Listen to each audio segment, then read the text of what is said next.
Hey, you guys, welcome to the stream. It is I, the Psy.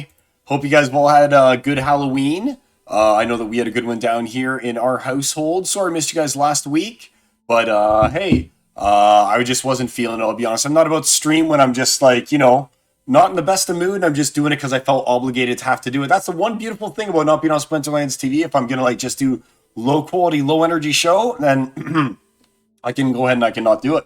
How's it going, birds, bees, and trees? And Bajock Jock, nice to see you guys here. Yeah, I'm going to open up tons of chests here, like for all the accounts. Happens to be end of season, but like I say, I always try and save those guys up for you. So yeah, I've got those as well. I'm just sending a quick message here to a different one of my accounts.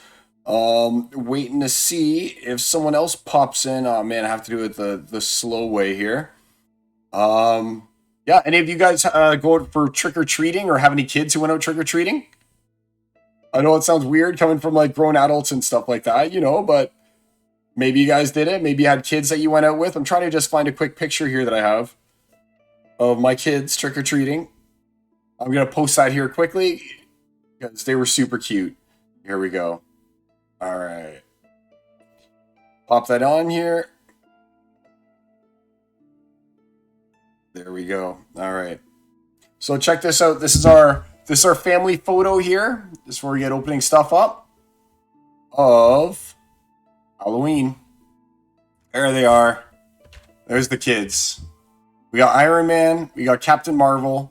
We got Spider-Man. And they got so much candy, it's ridiculous. But there they are. Kids had a great time on Halloween. I'll probably show that picture again throughout the stream, but bam. All right. Okay, so like I said, we got some cool stuff. We're going to open up a bunch of chests. So if nothing else, there's that anticipation. I know there's been lots of talk again about what to replace like end of season rewards with and everything, and whether or not we should have cards still be soul bound with the next set of rewards. And I am firmly in the camp of keep cards soul bound and make us wait. And make us wait for the unlock. I know there's a lot of people at this point in time that probably have everything. Unlocked already, that have all the reward cards numerous times and have like 400 or 500 extra of each one. So I don't think that the right answer for changing leaderboard rewards is into changing it to more chests, especially for champ players. Champ players don't need any more of those cards. So I'm not sure what the right balance is for that. But I do know as far as keeping them soulbound or not keeping them soulbound, like, man, if they didn't make the cards soulbound anymore, the reward cards, I think that would be a huge mistake, would ruin a big part of the game for me. Because, I mean, you guys know how the anticipation, like I say, of opening up your chests and possibly getting a card that you can't just go out there and buy, Any of the other cards, I can just go right now, I can buy a max level card, no big deal. But these reward cards are special because you can't just do that. So that's my opinion on this whole thing. They should stay bound. Whoops, that's not what I wanted. Hide. They should stay bound, and the next set should also keep that up. But my big thing is that they should have a better release schedule for it. So they should actually be able to, what am I looking for? SPLEX, here we go. So they should actually make it so that we all know when things are going to rotate, and keep a consistent schedule for that. Like if they're going to say, okay, well, with the release of every new core set, like in this case, Rebellion, then we're going to rotate the reward cards to coincide with the new set. Like that would make a lot of sense to me, right? So hopefully that's something that they do. Why can I not find peak monsters anymore? I always look there. Man. It was right there the whole time. Which counts to the slunch. There we go. All right. So let's open these chests. This is my buddy Slunchy. And as you guys know, his investment into the game it was around $50, 41.72. Let's see what he can get for the 41.72, and then we'll go and we'll look up his seasonal rewards over here, because that's what I always like to do, is compare what is it that you're going to get for the amount that you have invested and is proportionate, right? So Slunchy, his account isn't super lucky to begin with. Let's see how he ends up. Hopefully he'll get like a legendary. Soulbound is just disadvantageous to new players. Do you think so? I don't know. There's a lot of cards that aren't soulbound. I mean, you could also say that, which this is true, you can also say that the Gladius cards are disadvantages to new players as well, right? Because they don't have any merits. They're probably not part of a guild. They've got no way to get those cards either. I mean, it's something that should happen through osmosis, right? The more that you play, the more that you build it up, you start getting the soul bounds. And I think that the problem is right now that we've got people who are kind of like camping in the lower leagues that have cards that they really shouldn't have. So that's the reason why the new player experience might not be so great, is because when you're in bronze, you're not supposed to be facing people who have max level soulbound cards and stuff like that, right? Like the equivalent of silver and gold. Those people are supposed to be moving up. But now you've got people that are starting the game, and you got people camping out in bronze, just destroying them, right? Once you've got like a Quora in bronze, and you got the martyr guys, like there's no way that a new person is going to be able to go and win against that, right? So it's also like, what are you going to do? Are you going to go and are you going to also remove the gladiator cards as well from being able to be played in ranked? And if you do that, then what was the whole purpose of you releasing those summoners that allow you to use the gladiator cards? So I think that we've kind of gotten ourselves into kind of a position when we have to kind of keep them in, and it's just we're trying to mitigate it. And the only real way to mitigate it is to try and make it more advantageous for people to move up leagues. Because right now I feel like you can earn a lot in bronze, more than I feel like you should be able to, right? Like bronze is where basically you just cut your teeth, you take a bunch of losses, you figure out the aspects of the gameplay, you finally get out of bronze, you move up to silver. It should be your goal not to lounge around in bronze and just like beat down the new players, right? Your goal should be to get out of bronze eventually and move into silver and up. But it's true, like whether or not you're facing Quora or whether or not you're facing other soulbound cards that are just crushing a new player because they can't get them, that's part of being new, I guess, in some ways. There are other cards that you can buy, right? And as you continue to play, you will get those soulbound cards. Exactly. Bronze earns a lot of SPS in ranked. And that's right. So what they have to do is they have to make it less advantageous to stick around in bronze and ranked. Because I know that there are some people that were showing me they're earning like almost 1 SPS for a win in bronze. And I know that I'm in Diamond 1 right now, and I'm getting like 4 or 5 SPS per win. Now, the big difference is, oh, well, some people might say, oh, that's fine. It's the trade-off is in lower chest qualities and stuff like that. Sure, that's true. But I mean, at the same time, SPS is a thing. I mean, I have to pay to rent my SPS, so it'd be nice if I was generating SPS at a more proportionate value to, again, people who are probably like Slunchy here with their $41 decks, you know? I mean, I wish that I could that they'd just balance that out more and make it more appealing to move up to silver instead of staying in bronze, and especially the recharge rate too, right? The recharge is so low in bronze; it's like 1 DEC or something like that, right? So it's like, why wouldn't you camp out in bronze, buy a bunch of refills or something like that for 1 DEC a piece, and just rack it up slowly instead of going for like the 4 or the 5 SPS at a time? Granted, again, the reward chests are worse, right? They'll have less cards in them, less potions, less SPS in the chest themselves. But I mean, every win is getting you more SPS, and I think that they should lower the SPS in bronze and spread that out throughout the other ranks, especially in my opinion, Diamond. That's where most of the players actually are, is in Diamond. I feel like most of the manual players. Again, I'm talking about Modern right now, and because there's so many active players in the league. It's like I said, we're getting like 4 SPS per win in Diamond with accounts that are worth like 10K, which is like, you know, only 4 times as much as someone who's got the $50 deck. So that's how I'm looking at it. So hopefully they'll restructure that. I mean, it's something that I've been saying for a while, and everyone's like, don't worry, it'll work out. And I'm like, here we are months later, and it still isn't worked out, you know? But I will say that this still also makes it advantageous to do the things like, instead of having 1 gold account, why wouldn't you want to have like 20 bronze accounts, you know? And until they de-incentivize that, I think that we're going to keep having people not want to move up. Like, if it's more advantageous to have more accounts in lower leagues, people are going to do that. You have to incentivize them to move up. Ooh, I like Ocean. And again, rewarding them heavily to stay in lower leagues is not the way to do it.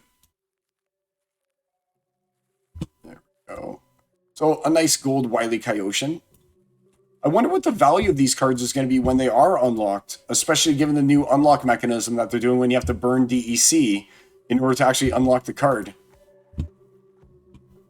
Like, I wonder how that's going to pan out. Will it be worthwhile to unlock, like, a Drybone Barbarian or a Tenacious Grunt? Or will they not even be worth unlocking because there's so many on the market? Ravenhood Warden, that's a good one. And the last chest. One legendary. So that's about what we kind of expected, right? Jabby Saints, how's it going, buddy? Nice seeing the stream. Let's take a look here at what that ended up being for him. So here we are. We're going to go to season summary, and we're going to do that for Slunch. So let's see what his season ended up looking like with this $41 deck. And he's had that deck for a long time. He hasn't added anything to it or anything. So 14 cents in like SPS and stuff like that. A bunch of cards. Chiefly being that Wily Coyote looks like it was his bet. Nope. He got an Idri Fire. So the Idri Fire was his standout card, I think, over the Wily Coyote. Yep. So there we go. And if we look at the previous season, we'll see similar results here, except not even a mythic reward for him, which is unfortunate. But what do you expect for 41 bucks, right? That's why I like to do this comparison and see, hey, how much are these things worth? So let's go in, or what is the value that you get based on the amount of your deck, right? So here's Silence 2, we're $350. Let's take a look at Silence 2. See how he did this season with an investment value of $350. There we go. All right. Hey, it's all good, birds, bees, and trees. Yeah, man. I try and stream every now and then. Ooh, they got poker going on Tails channel. Nice. But yeah, I'll try and stream every now and then. I wish I was better with like knowing how to chop up our conversations that we have, so I could do like a stream like I'm doing right now, and then take the stream and like watch the recording of the stream, because I know some other streamers do this, right? They'll have their stream and then they'll like break down the segments where we had like a good conversation, and they'll post that as just like an individual post. I would love to be able to get to the point when I can do that and be like, hey, here's our big conversation or 2 hours. And then out of that, we have these like 4 little mini contents that are each like, 5-10 minutes each individually on YouTube. Cheers, everyone. So that'd be something pretty cool. I'd love to do that. All good, birds and bees. All right, so here we go. So here's Silence 2. All right, again, $350. It's worth $350, this account. It's a solid silver account. That's where it stays, I guess, unless when it's in bronze. And these are using Archmage. All right. Ooh, 2 SPS out of a bronze account? That seems pretty good. Yeah, it's like 10 times the amount of some of these other guys. But like I always say, the only thing I'm interested in is cards. Like straight up, I know, I'm an extractor. I'm extracting bonus reward cards while using a bot on alternate accounts. That's bad, shame on me. But I mean, I'm doing it within the context of the game, and I don't really sell any of these cards. I want to use them to combine with my existing. Yes! It's an Ava, okay. Oh man. So it's actually, like I said, I keep the cards. I'm going to use them for myself. Even this Ava is going to end up probably going to my main account, because why not? But it's just so funny. I was talking about in Discord the other day, and again, I was defending the point of Soulbound reward cards, or maybe it was actually on Aftersound. So Aftersound did a video, and he was talking about Soulbound reward cards and what to do, and should we have a hybrid approach so you can unlock them right away by paying the DEC and everything like that, right? And I'm against that completely because of one thing. The moment of time, that 2 or 3 seconds when my mouse hit this chest, the chest started shaking, and you didn't know if it was going to be an Ava the Undaunted or an Iziar in the chest. And that meant something, right? Because one of them is extremely playable. Like, I could use more Iziar all day long, same with more Kulu Mastermind. And my ultimate thing I need right now is one Usit. If I could get one Usit non-gold foil, I would be so happy, because then my Usit would have heal, right? So there's cards that are soulbound right now that I still like need, and I feel that anticipation of wanting to get the card versus it just being like, oh yeah, it doesn't matter what the card is because I can just go and I can buy it on the market. There's something to be said for not being able to have everything that you want as soon as you want it. And like I said, I feel like I feel like I wouldn't even have cared at all. Like, obviously, I'm disappointed to get Ava because she kind of sucks, you know? But the fact that for a moment, it was like Schrodinger's cat. It was both an Ava and an Izzyar, and you don't know until it flips and you see it, you know? So yeah, that's that's a Schrodinger's cat with the legendaries, right? Oh, now it made me mess up my way I like to do it. We have to do a different way. What do you guys feel about that? Do you guys feel if you had like if these cards, if you opened and you saw the shaking of a chest, all right, and the cards weren't soulbound, and you could just buy every one of these cards, would you guys be excited? Like, would you guys be like, whoa, it has that same anticipation. Oh my gosh, I hope it's a card I can use. Or would you just be like, what's it worth? You know, what's the card worth? Because that's all that matters, right? If you can buy everything and list everything, it's just about monitor about what's the card worth? Is it worth enough that I can sell it and get something else? You know, that's kind of what it becomes. Did you see the Post Malone get graded 8 Magic card? I mean, I saw that he got the one ring, right? What'd you get with your Rift pack? You get anything good? Post if you got something good. Let us know. So now I'm stuck with this symbol now. So I think that I chop down the symbol into 4 in the middle. Now what do? Do I go clockwise? I'll go never eat shredded wheat. Legendary. Legendary potion. It wasn't exactly a nothing. There we go. Get through these guys. And bam. Last set. See, this is pretty good. And again, like I said, what happened? Oh, man, I hate when it does that. I hate when it does that. All right, we're going to do reveal all to go through it quickly here instead. We're going to see the last ones through reveal all mode because it kind of closed it down. There's the Ava. All right. I don't want to open each one individually again. Here we're getting to the last ones. Will there be another legendary? No. Ooh. Well, foil fire caller though. That's pretty good. Okay, Pack, you got Runic Sky. Yep. So yeah, Runic Sky is not what we're looking for. I know there's a way to see the estimated value of what you think that your pack is going to be. So that's something cool that you can check out. I know that right now there's something like, I saw the stats, and I think on Hive Engine, let's go and let's check Hive Engine right now, actually. It's crazy what Chaos Legion is going for right now. It is going for so low. It's going for like 68 cents for a pack of Chaos Legion. All right, but the EV, is it Splinter Tools? Is that it? Splinter Tools. It's Splinter Tools. No, it's not Splinter Tools, is it? Splinter Stats? Splinter Stats? Can't remember right now. There's a way that you can go and you can see what the expected value is of those packs, and it's higher than the 60 cents. So if there's any packs to be cracking right now, it's Chaos Legion, because when we talk EV and stuff like that in Magic the Gathering, okay, which I do have, I've got not 1 but 2 packs, and I have a great story about my wife to open today, collector's edition. I got spent $65 on Magic. It's crazy. Now I forgot where I was going basically with that. But yeah, okay, I remember. In Magic, we look at EV and stuff like that, see whether or not it's worth it to buy like a pack. If the pack is going to be $4 or something like that, and the EV of the pack is like $1 EV expected value, then no one's going to buy those packs. No one's going to pay $4 for a pack when the expected value is so much lower than the cost of the pack, right? And we've got the reverse kind of happening with Chaos Legion right now. Again, I wish I knew what it was, right? What the website was, but it shows that a pack of Chaos Legion, the EV is something like 88 cents or 90 cents or something like that, right? So again, not financial advice or anything, but I mean, if I was cracking anything, it would be the one that had the higher expected value, right? Instead of Rift Watcher, which I think has a lower S-Plex. Is that where it's going to do it? Let's find out.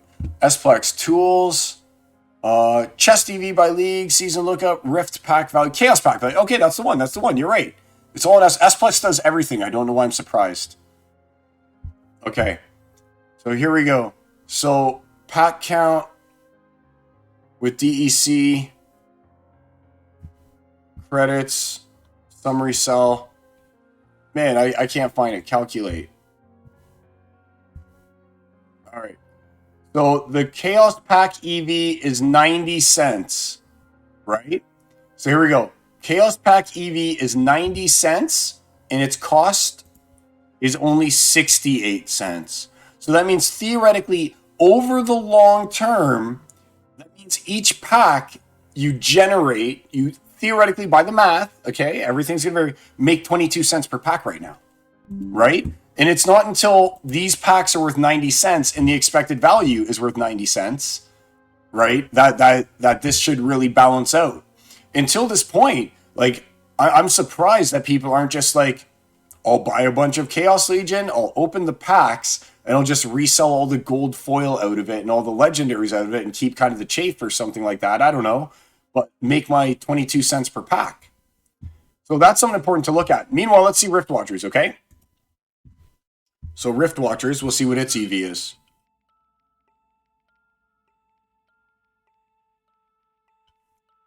So Rift Pack's 305. And let's see what she's going for. 359. So it's not that big a spread. It's not like you did something wrong and we're like, oh, I made the worst choice ever. But I mean, obviously, it's not like it's not like the EV is in a positive spread like it is with Chaos Legion, right? Like the 350 is still obviously a good price for it, based on its EV of 305, but it's not like Chaos Legion, right? So I mean, that's why, like I said, EV is expected value. So based right now on the current market conditions of what these cards are worth, you can expect on long average to make 22 cents per Chaos Legion and to lose, let's see, and to lose, what, it's 59 cents? And to lose like 54 cents every time you open up a Rift Watcher pack. So I don't know, I kind of like Chaos Legion right now after doing that. I just started playing Forge and just started using, you're not Ven using it yet. I'm not sure what that means. Sorry, buddy. But I did see Chaos is good play. Yeah, exactly. And you just started playing Splinter Forge. Oh, dude, I'm not bound to anyone here. So let's see if I can actually make one of my... This game is really fun, okay? SplinterRoyale.com play. Have you guys... All right, I gotta know. Have you guys played Splinter Royale yet? I gotta know. Have you guys played it yet? C-Choice-C? Here we go. So, Wolf's proposal is not going to pass. I'll tell you that right now, okay? Unfortunately, his proposal is not going to pass. But this is a fun game. I didn't know anything about Hearthstone playing it or something like that. But this game's actually a lot of fun. Let's see if I can just like do a quick match here for you. I definitely encourage you guys to give it a try if you haven't yet. It takes a while to master. I suck. I just get my butt kicked every time. Like, I've got a 0 rating. So I'm not very good. I don't know if we'll be able to get a game off. Let's check it out. They like you to go to their server and you can check in the, is it the war room? Is it the matchmaking board? Here we go, matchmaking. See, it says Silence is searching for a match, but there's no one who's been playing for a while yet. It's not popular enough to get all the matches yet. So that's why I'm introducing it to you guys, okay? Give it a shot. It's actually a lot of fun. Like I said, it doesn't have a huge following yet, enough to actually get like match liquidity. It would be cool to be able to get, to maybe even almost get some, as much as I'd say it, some bots or something like that in here that are just like battle bots that don't do anything, don't generate anything, but allow you to play. That would be pretty cool. But the game itself is really good. You played against Stever? Nice. It's a fun game, but clear an imitation of another game, which is what I don't like. There's so many imitations of other games though, right? I mean, Splinterlands, the cards have powers and they have toughnesses and sometimes they have armor and things like that. Like, these are all common elements to other games. I do know that Splinterlands is basically a new skin on a Hearthstone game. So, I mean, it's more of a direct copy because Splinterlands obviously isn't a copy of anything, right? But it borrows elements from other games. I think that it's just a fun game, man. I mean, Jabby, I think I don't want you to be like, I'm going to cut off my nose to spite my face. I'm allowed to say those expressions because I'm a dad, right? That's a dad thing. And then basically that expression means don't not do a good, fun thing that you'd get enjoyment out because of a principle that you don't need to die on that hill kind of deal, you know? It's a really fun game. I definitely encourage you to give it a shot. And I know that it's a duplicate of a Hearthstone kind of game, but it's got Splinterland stuff in it, and it is fun. It is a lot of fun. It's fun, but you don't know how to play. Same with me, buddy. That's why you can, if you look down here, you'll see that my rating, womp, womp, womp, 0. I just keep getting my butt beat every time. But I mean, I've played against some good players and everything like that as well. I had a rating at one point, but then, you know, you lose 3, 4 in a row, just like in Splinterlands, and you're crushed out of existence, right? But Splinter Royale, actually a really fun game. Let's take one more look and see if there's anyone in Discord looking to play. No one's logged in right now. Unfortunate. Good game. Hope it succeeds. All right, let's close it out. Bam, bam, bam, bam, bam. All right. What do I have on the agenda? The next guy. So Silence 2. Let's see what you ended up getting here. We got all distracted with going into other things. Tools, reward lookup. And we want season summary. And we want Silence 2. Oh no, we want Silence 3. We want Silence 3. Did I mess up and do Silence 2 first? What did I do? I did do Silence 2 before Silence 3. Oh my goodness. And what one did I do here? And I did look up Silence 2. Alright, well, Silence 2 it is. So here we go. For the season. It got the Usit I needed. No, Silence 2. Why? I needed that Usit. See, the thing is, though, I'm patient. I know everyone's like, I want the cards now. I want the cards now. I'm willing to wait for the extra, like, month or so. 2 months, maybe, before we can unlock this card. I got a feeling they're not going to let it go too much past Rebellion. Let's face it here. If they wait too long past Rebellion to release a new reward set, then are they going to short print that reward set to get in line with the next core set that they release, right? If this is going to drag past Rebellion, right, then how are they going to make the changes effective to align with the set after Rebellion? Because my premise is always, when the reward cards rotate, it's along with the rotation of the main set, you know? So ideally, these reward cards rotate at the same time as Rebellion comes in. But we all know, we know that's not going to happen just based on what Matt and Nate and everyone seems to be saying. So that means that they're going to have to shorten the reward set to get back on that schedule whenever they do release the next set of rewards. Say it's in like March or something like that, right? So now it's March, which would be horrible. I hope they don't wait till March. All right, let's go back. Let's say January. So now it's January. Rebellion's out. They've had some time, and they release this new reward set, the new one that replaces this one, right? The Rebellion reward set. Now that reward set theoretically only has 10, maybe 11 months max in circulation versus the year that this one did, so that they can catch up. So the next reward set, I got a feeling they're going to end up cutting it short in order to make it so that the reward set after aligns with the set after Rebellion. So there's obviously going to be a Rebellion cycle of rewards that come, just as these were the Chaos Legion cycle of rewards. And I hope that they tie it in a little bit better too, because I mean, they gave us these reward cards. They're like, splat, here's Pellicors and stuff like that. But how does that relate to Chaos Legion, you know? So I'm hoping that the next reward set, if it's coming out with Rebellion, relates to Rebellion and continues to tell the story of Rebellion through the reward cards, you know? But just looking at Silence 2, I mean, I can't complain. I mean, there's an Ava, there is I thought there were 3 that I saw.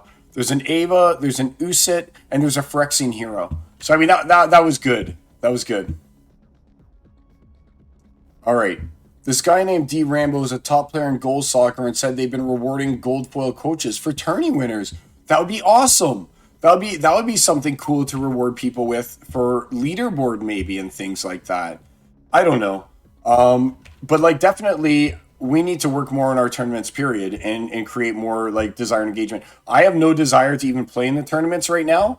I mean, I still feel like there's probably a few battle helpers out there maybe. I don't know. Even if there aren't, it's just like, yay, more SPS, you know, and SPS is fine and dandy, but I'd be more interested in playing and getting points than those points leading me into a tournament where I could get a title or something like that, or having something be like the reward is seasonal champion this season, you know, and you get a title for that or something like top 10 on the leaderboard get a title and they get DEC or something, right? There has to be a monetary reward in order to make up for some of the losses that you incur throughout the season, whether it be through rentals, through SPS, delegation costs, things like that, or just like the fact that, hey, I came first in Splinterlands and look at this cool crisp $100 bill I got for the season.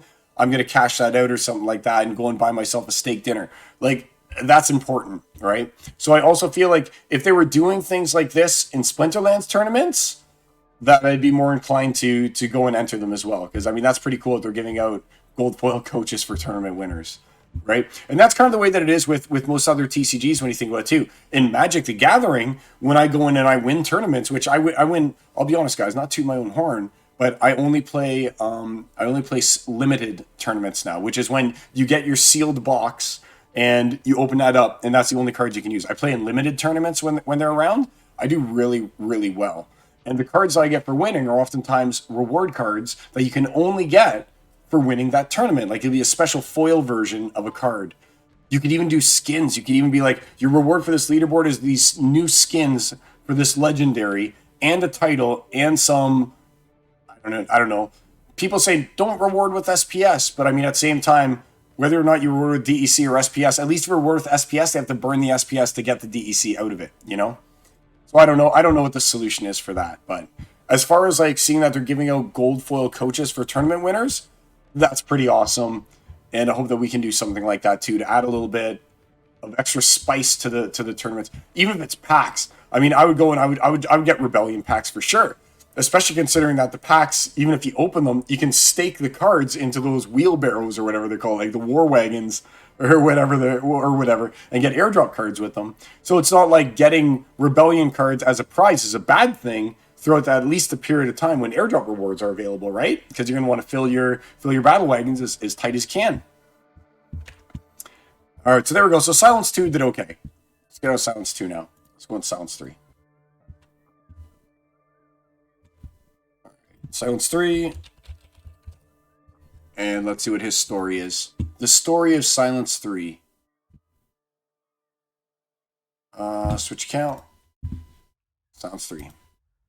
You know, it's funny too because like these accounts used to be worth like twice as much. I remember this account used to be a $500 account. And the other account used to be a $750 account.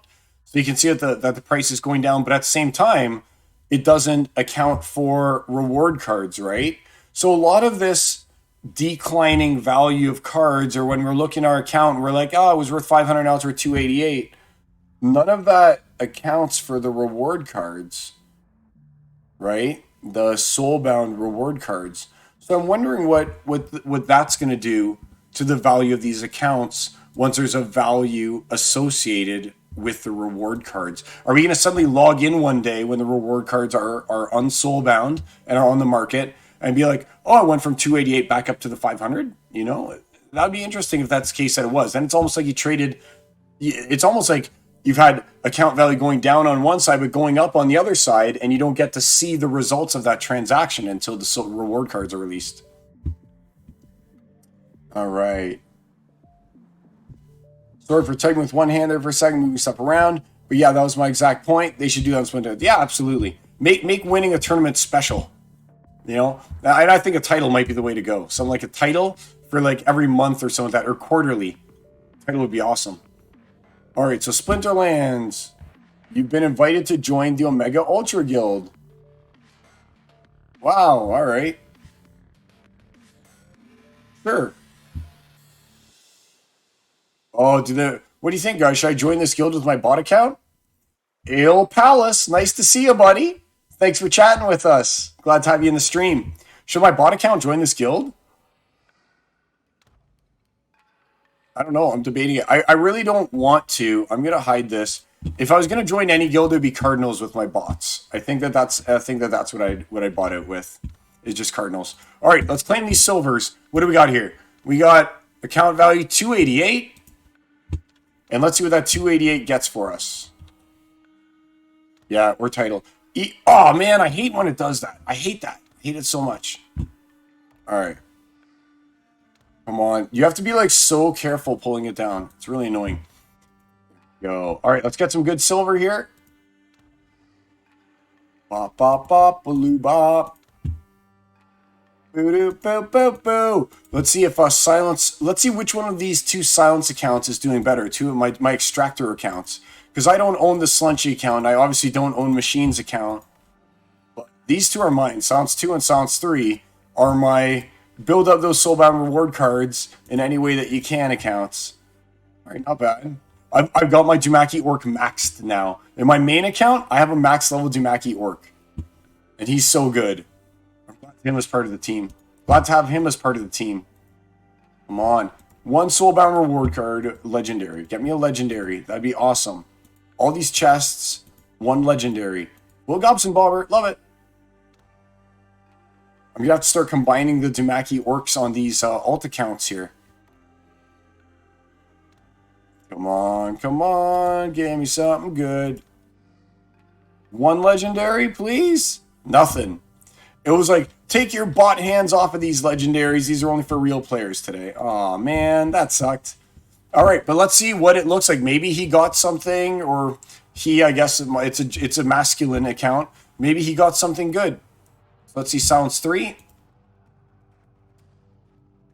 On a season summary. And it just wasn't end of season rewards ever good. Oh, it looks really bad. So Silence 3 has no legendaries in it. A couple good gold foil. But wow, that was a really bad season for Silence 3. Sorry, Silence 3. That was no good. With a value of 121. All right. Not bad. Still not bad. 121 into the 500. It'll only take, three seasons, 3, 4, like 10 years. To get back the value of that account, if that's what I was looking to do. All right, now we're coming to everyone's favorite. It's Machine's account. Everyone knows Machine. He logged in really quickly. For me to transfer me a Suede Shaman that he had. I was like, come on, man, you're not even using it. Give me your Suede Shaman. So he hooked me up with it. And then he charged me and gave me full conversion and everything. Didn't even give me a deal. But he has logged in. He did play a few games. And yeah, let's see if he got lucky at all. We're gonna take a look at his account. So he's a big player here, guys. Machine's no slouch. Account value 5K. So we're talking someone with a 5K account value. And what can he expect for his 5K? Let's find out. He's not supposed to be in diamond. He's supposed to be in gold. So this is really weird that it keeps advancing him into diamond. He was mad about that. He's like, why'd the bot put me in diamond? I didn't want to go to diamond. But there he is. 15 SPS. That's not bad. But Machine, just like me, is like, when I come back, all I care about is the cards. Right? His heart's in the cards like Yu-Gi-Oh! All right. Not bad. I want to talk a little bit about Clayboyne as well. I want to know what you guys think about the whole Clayboyne situation. Do you think that that's a positive or a negative? And what do you guys feel about the drama? There's some drama with Weird Beard and Gank and everything. A pack, that's something. Were you guys pro hiring Clayboyne?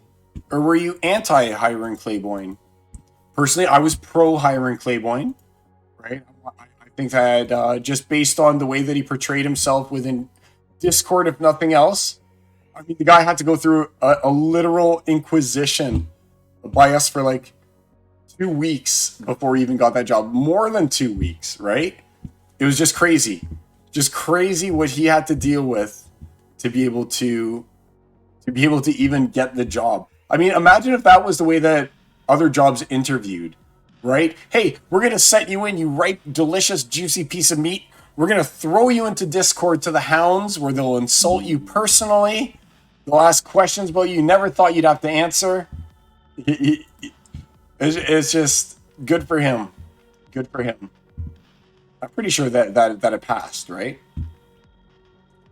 Clayboyne, 14 hours. Yeah, I got a good feeling it's going to pass. Look. 77% for, 23% against. How do you guys feel about that? Pro?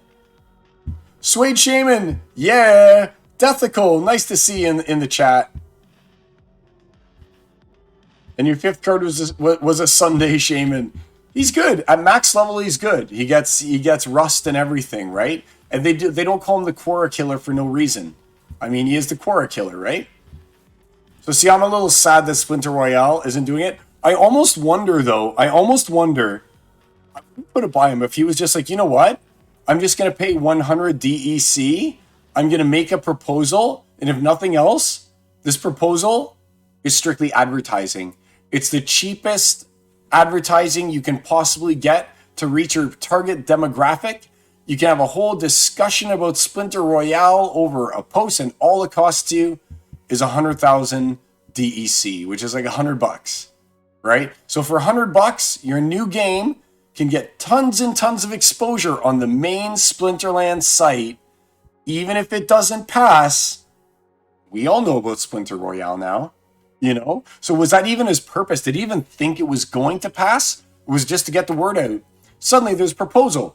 What's Splinter Royale? That'd be pretty smart if that's what he did.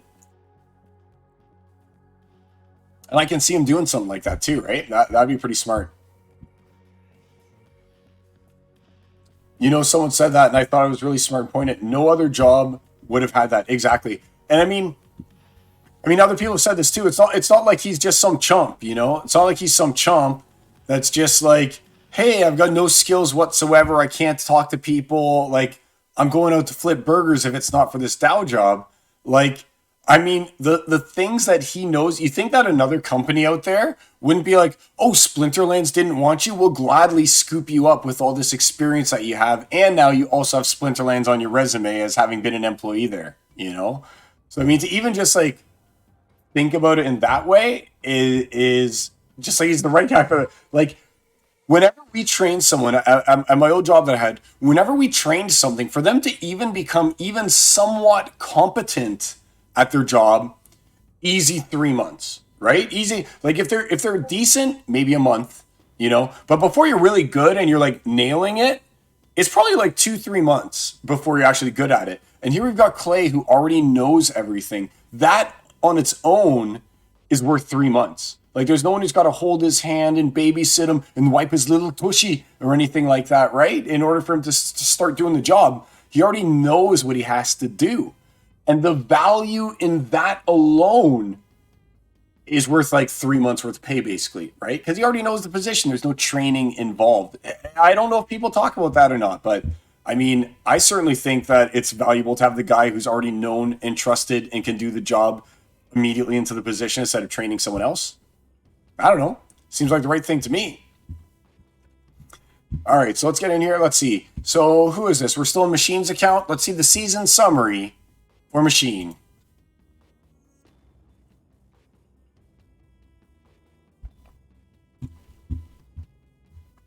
So Machine. Season summary. Oh my gosh. See, this is because he got advanced, unfortunately. Right? So he missed out on so many chests. What a terrible season. I normally like to give him a call after I'm done opening his account. And I like to be like, hey, you had such a good season or whatever like that. Or, oh, you got this cool legendary. I have nothing positive I can really say about that whole season. So I'm just going to pretend like it never happened. Let's log out. Sorry, Machine. We tried, Machine. We tried. All right. Here's the bad boy right here. Start it. Okay. So here's the one that I wait for every year. Or I should say every year. Every season. Love it. It's unfortunate. Too easy used to be a cardinal. Too easy here used to be a cardinal. So it makes me sad every time I see too easy here. Or I have to face a former cardinal. I miss our little cardinal buddies. All right, so here we go. Impair. What the? Details. Demoralize, silence, headwinds, and blind. Okay, cool. All right, that's an easy one. But let's get to what people actually care about, let's face it. And that's going to be the reward cards. And then I've got some cool stuff. So 64 is what we're looking at. And let's see how well we do. I normally wait in the last couple days in the season. I transition into champion so that my seasonal rewards are champion, but my daily rewards are diamond for the most part. Like, I'll move into champ if I can. Like, if I can get this bar into champ 3, I'll go. Like, don't get me wrong. It's not like I won't go to champion 3, like, early. Like, if there's 10 days left, it's not like I'm not going to go champ 3. But at the same time, it's like, oh, champ. That's the real deal when you're in the champ league. I'll tell you that much. It's the real deal. And I want these champ chests. That's what really matters to me. So let's see how we did. This is big for me. I need 1 Usit. My goal today is to get an Usit. If I get an Usit, oh, I hate when it does that. It does it every time. If I get an Usit, it'll be mission accomplished. I will be so badass if I had an Usit. All right, here we go. Come on, Usit. 16 SPS, 52. Like, I don't like SPS, but I won't deny that 52 SPS isn't the worst. Right? Yes, Craxarox. I use him sometimes. 1,000 merits, that's half a pack. 15 bombers, that might max out my bombers. 22. Get me cards. Oh, man. I hate seeing all this SPS. I know that sounds weird, but I hate SPS. All I want is cards. I just want to be more competitive, and to do that, I need cards. Give me cards. Come on. Cards. A pack. All right. I wanted cards. Well, I guess that's cards. Come on, buddy. More orcs. Another pack. Give me at least 1 rumbler. Another pack. Wow. All right. So it's paying out in packs at least. But I really want the rumbler. I really want the rumbler here. Darn it! Come on! All right. Let's go through this as fast as I can. I hate how it does that. All right. So we did those. We did these. Yes, this is where we got to. We got to where it was giving us all the packs. And then the screen stopped working. Okay. All right, here we go. We're back to where we should be. Okay. Don't lose it. Don't lose it. 1 legendary. Come on. Give me a new sit. Give me a new sit. Yes, yes, yes! Drybone Raider. 2 of them. I'm not gonna. No one's gonna complain about a Drybone Raider. Nice. All right. Like, Drybone, she's really she does work, man. Especially on things like sneak or opportunity. When she's basically hitting for 8, oh yeah, she's good. Yes. All right, Drybone. Messed up my order, but that's okay. The double Drybone was worth messing up my order that I like to do things in. And it's funny, as soon as I got full Dumaki Orc, now all I get is Dumaki Orc. Now that he's maxed, he's all I get. All right, come on. Drybone, like, I'm not going to complain about Drybone, but Usit me. Come on, Usit me with this last chest. Usit me. All right, I'll take the SPS, I guess. That wasn't a lot of chests, eh? That was kind of weak. Wonder what happened. All right, the 12 chests so far there. All right, let's check out the season summary. Silence. Here we go. And let's see how we did. So again, we're looking at like lots of money in this account. We're looking at 6,500. See, look at that. See, $26 though. I mean, it's pretty, like, $26 a season, right? That's not bad. I mean, I'm not disappointed with that by any way, shape, or means. What I'm disappointed with is that my only card I got was these dry bones. Was my only legendary last season. If I wouldn't have pulled those dry bones, look how horrible this season would have been. And I guess not horrible from an SPS standpoint or anything like that, right? Or a pack standpoint. But again, I just need legendaries. I need them. Because I lose to them, right? And again, that's part of the thing. That's part of the joy of, oh, hey guys. Nice to see everyone in here. But yeah, that's part of the joy of like having the account be soulbound is that I need that Usit and I can't just go out and buy it, you know? You maxed out your dry bone raider this season? I'm kind of gelling, man. I'm gelling. Let's go. Let's take a look at my dry bones. See how close I am here. So let's do owned soulbound. And let's do legendary. And we can click on Chaos Legion to further shuffle it in. Where's my dry bone? Here's dry bones.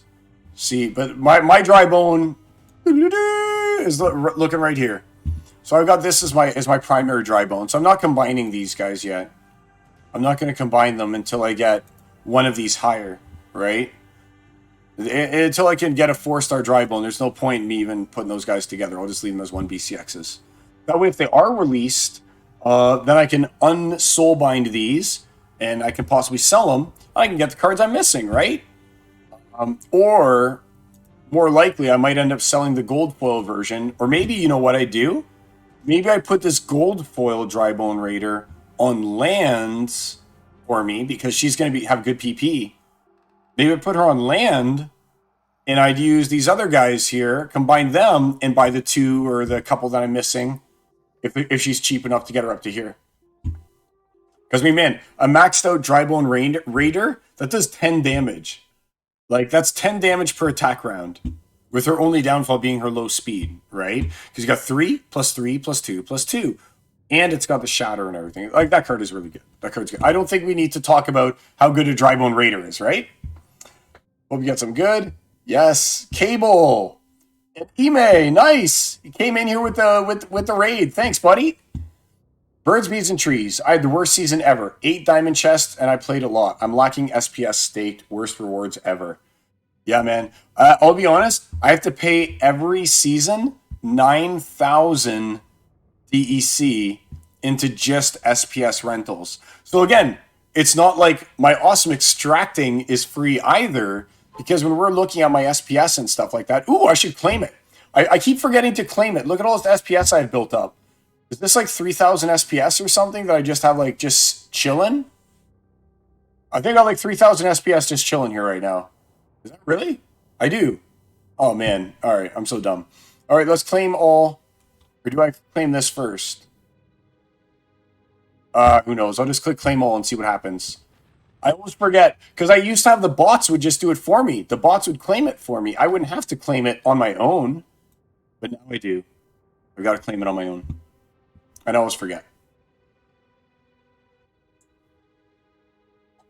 And let's stake another 990 of it. Stake. We'll do 50% of what I have left. Stake. And look at that. An extra 0.02 added on for me. Yay! All right. Pretty awesome. She has a big peepee? You got it, buddy. Hey, Kira. Yeah, just because she's good. She's gold foil legendary, right? So, I mean, any gold foil legendary has some good PP on her, right? I don't know, though. She looks pretty tough. Okay, so we went through that. We did our season summaries. Let's see what I got like in store for us here, because I got a few more things I want to talk about. Again, for those of you who missed it, look at my cute kids. Now we got a few more in here for Halloween. Again, we got Iron Man, Captain Marvel. We got Spider-Man. It was too cold. He had to take off his mask and just wear hats. It was just way too cold here in Canada. Oh, my wild, out of control Rosebush over there. Got to really groom that guy. All right. Now, let me go over here. I've got some stuff. All right, that's machine from last one. Okay. We're going to do a new game that I just invented. All right. So I was thinking about what we could do, and we're going to play something called Celebrity Deathmatch right now. Okay. So I'm going to go to Duck Race. Duck Race. Here we go. Duck Race. And here's how we're going to play. All right. Names, edit list. I'll delete these. Okay. So here's how we're going to play the Celebrity Deathmatch. All right, guys? I'm going to tell you who an opponent was of mine. And then you have to guess, was it Silence who won? Or was it the other person? Okay? And then you guess who it was. I'll play the match. Those of you who guessed correctly will go into the duck race and win a prize. One of you will win a prize at least, okay? So we're going to go here. We're going to do Celebrity Deathmatch. That's the name of this game. Right over here. So the first match that we have here is against Bulldog. All right? When Hawk Trick or Treat? He was actually, we didn't even put a costume on him. It was just too cold. He will be going trick-or-treating though soon. There we go. Let's get this in. All right. So this is against Bulldog. So what I want from you guys in chat, I want you to just type in. Let me go and get a piece of paper actually, so I can write down who votes for what. All right. Because I forget who the winners are of these matches, and I always have to take my pens away because my kids get a hold of them. They'll write all over everything. Just one sec, guys. I'll be right back. Let me get a pen.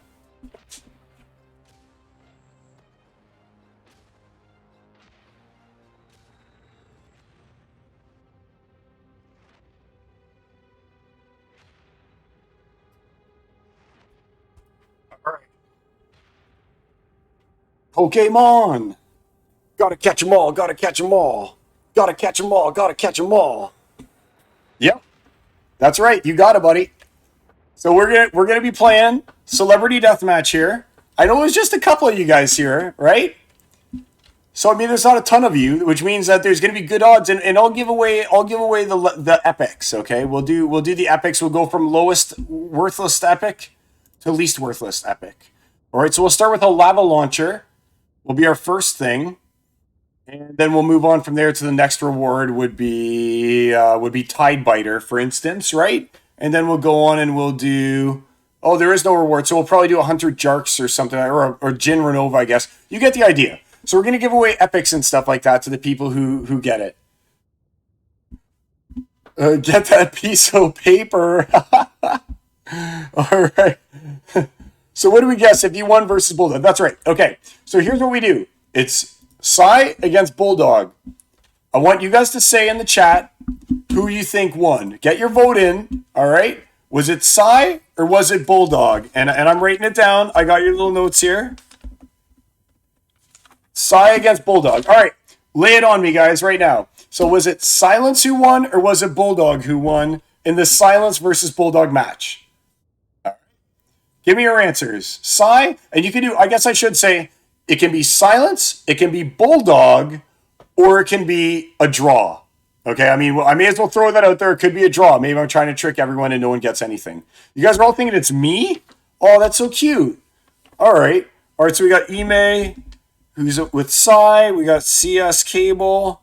With Psy, we got Birds, Bees, and Trees. And we got Kira with a draw. We got Kira. We got Bordell, who thinks it's Bull. Who thinks it's Bulldog. All right, Bordell. And Kira's going for the outlier. So Kira's going for the double zeros. You know the double zeros? That's what Kira's going for. All right, let's get our answer. Let's see who it is here. I'm going to turn this up a little bit. New tab. Here we go. Hopefully it's not blasting. All right.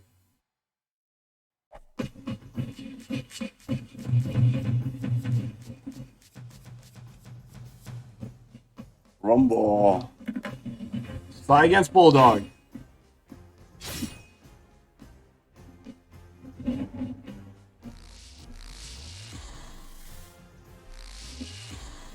It's not too loud. Let's turn it down a little. There we go. Uh-oh. I honestly can't even remember who won these matches anymore. Because I've been kind of recording them throughout the last, week, almost 2 weeks, right? So I don't even know. I couldn't even tell you if I won or lost. I think that this looks like a win for me on Bulldog, though. But he could come back. I'm not even sure. Because he's got a good Usyk. Look at his good Usyk against my bad Usyk. Oh, there's no way he's winning this. I crushed him. I crushed Bulldog. He's a nobody. Oh, yeah, he's done. Sorry, Bulldog. You got crushed. And it was all because of this Agor. Agor did all the work.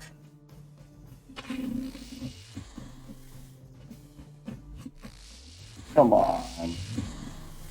What the... What is happening? Did I not win? Okay. I was so confused for a second. All right. So it looks like I did pull that one off. Yay me. All right. So there we go. So our first match there was Carl who won, or Silence who won. So let's go and let's get you guys in there. Those of you who are the winners. We got Duck Race, so we got Ime. We got CS Cable. CS Cable.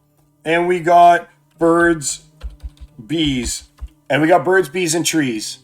All right, we're going to make it only 15. We'll make it 18 seconds. We'll set it up. One of these guys is getting a prize. Here we go, guys. Good luck.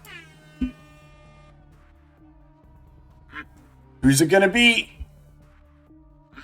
We got a Vanilla Duck. The Vanilla Ducks always win, right? The Vanilla Ducks always win. That's the problem.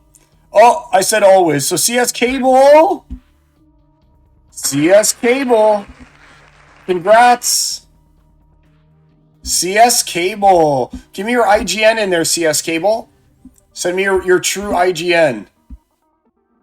No problem, buddy. Congratulations. You guessed correctly, and then your duck also got in there for the win. Do I have one to just send you right now? I do not. I have to purchase a brand new one just for you. I bought it. And what are you? Are you just CS Cable? CS Cable, CS Cable. That's right. I remember you from back in the good old Splinterlands TV days when you always used to win everything. And send cards. And I'm glad to see that the streak has not abated. CS Cable, send, confirm. Okay. There we go. So congrats on that one, CS Cable. Let's see what's going on in the market again now. So the next one we'll be doing is for a Tide Biter. So we got Jared Scarvers. I don't know what that one is. Triple kill. I'll ignore those. Yeah, we'll do that one. Cyberblock. Okay. So here's Cyberblock. What do you think? Cyberblock against Silence. Change filter to CL reward only. Oh, good idea. Good idea. Change filter to CL reward only. Chaos Legion. Like this. There we go. Reward. There we go. Awesome. Awesome. Good tip. Draw. Sigh. So I'll go over Cyberblock. Cyberblock's one of the big names. You guys are all thinking it's me, eh? Cyberblock is like, he's like one of the top champ players, if I'm not mistaken. So we got another draw from Kira. So Kira's got a draw. And we got Deathical. We got BBT. We got Ime's in for Cyberblock. Ime. We got Bordel's in for me. Bordel. We got CS Cable. And Arnie. Welcome back, Arnie. All right. Okay. We got in the draw section, we've got Kira again. Kira's just running that draw. See, this is before I started. Some of these were from before I started doing it. So I don't know if it was just me being like, yo, look at, I beat this guy. Ho, ho, ho. Or if I was like infuriated with the way that the match went down. Let's find out, guys. All right. We're doing it against Cyberblock. And you guys got some inside info that he's running Jotun combo. Here we go. Oh, all right. I remember this one now. I remember this one.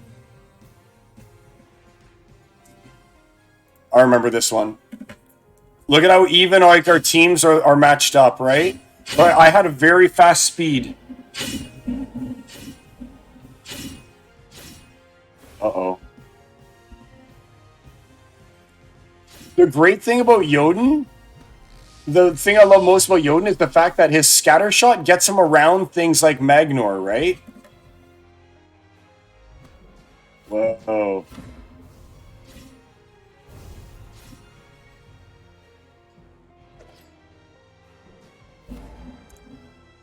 Okay. I think I got this one. Oh, okay. As soon as I said that, maybe not. I mean, it is a Jotun match, right? Misses, you win? I hope so. Uh-oh.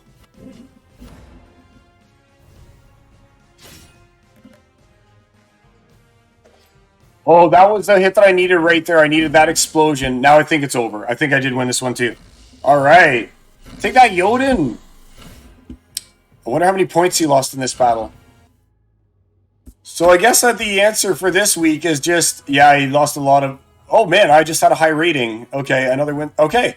So Cyberblock went down. So yay, that was me again. I guess I'm just like, woo, woo. This is an easy game. You just say silence wins every time, and then you win, right? Let's go to Duck Race here. Let's edit the list. Let's get you guys all in here. So we got, Ime went against me this time, but we got CS Cable is still in there. Birds, Bees, and Trees is still in there. All right. Who else do we got? We got Deathical. We got Deathical in here. We got Bordel Music. We got Arnie Boy. Okay. There we go. Let's hit done on that one. 18 seconds. Set it up. Good luck, everybody.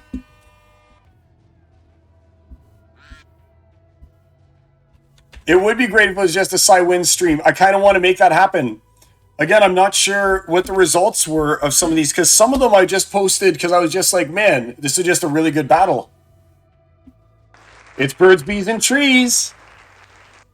Birds, Bees, and Trees. Give me your number, your IGN. I'll send that out to you right now. Give me your IGN, Birds, Bees, and Trees, and I'll send that out to you. I got a Tide Biter for you. Do I actually have one ready? Oh, yeah. I got a few Tide Biters, it looks like. I got a few Tide Biters. Yes. Yes. Congratulations, Birds and Bees. You guessed for the great one, apparently. I the Psy. And that won you. Won you this here. Let's give it out. Give it out. Hey, everyone. Bow down before me. The Queen of Filth. The Queen of Putrescence. So bow down. Bow down. Gotcha. Congratulations, BBT. Like a DDT, but it's a BBT. All right, let's see if I got one more of these. I think I got one more of these that I said that I have set up. I think it's against Matt. It is against Matt. All right, here we go. Last one I got. Oh, I have two more. Battle against Yaba. What do you think, guys? Battle against Yaba Matt. Silence against Yaba Matt. We'll do another one. Ty and Yaba and Ty. All right. Ty for sure. Everyone's at. Now you guys are all on this Ime. So we got Ime. We got Bordel. We got Deathical. We got Kira's going for Yaba. There we go. Kira. CS Cable. I gotta say, Yaba's no slouch, man. Yaba for Arnie Boy. Bordel knows the patterns. You don't know who the other guy is. All right. We're good. We got it all in. Okay. You know the pattern. I hope that I honestly hope that I did not beat him and that, because again, I don't know the answer. I hope I did not beat him and that it's going to be a Yaba one. A Yaba wins. All right. It's hopefully. Oh, it's never looking good when someone's playing as this chump because that guy sucks. Oh, Yaba. I hope you got me, Yaba. I want to be proven wrong here, Yabs. Uh-oh.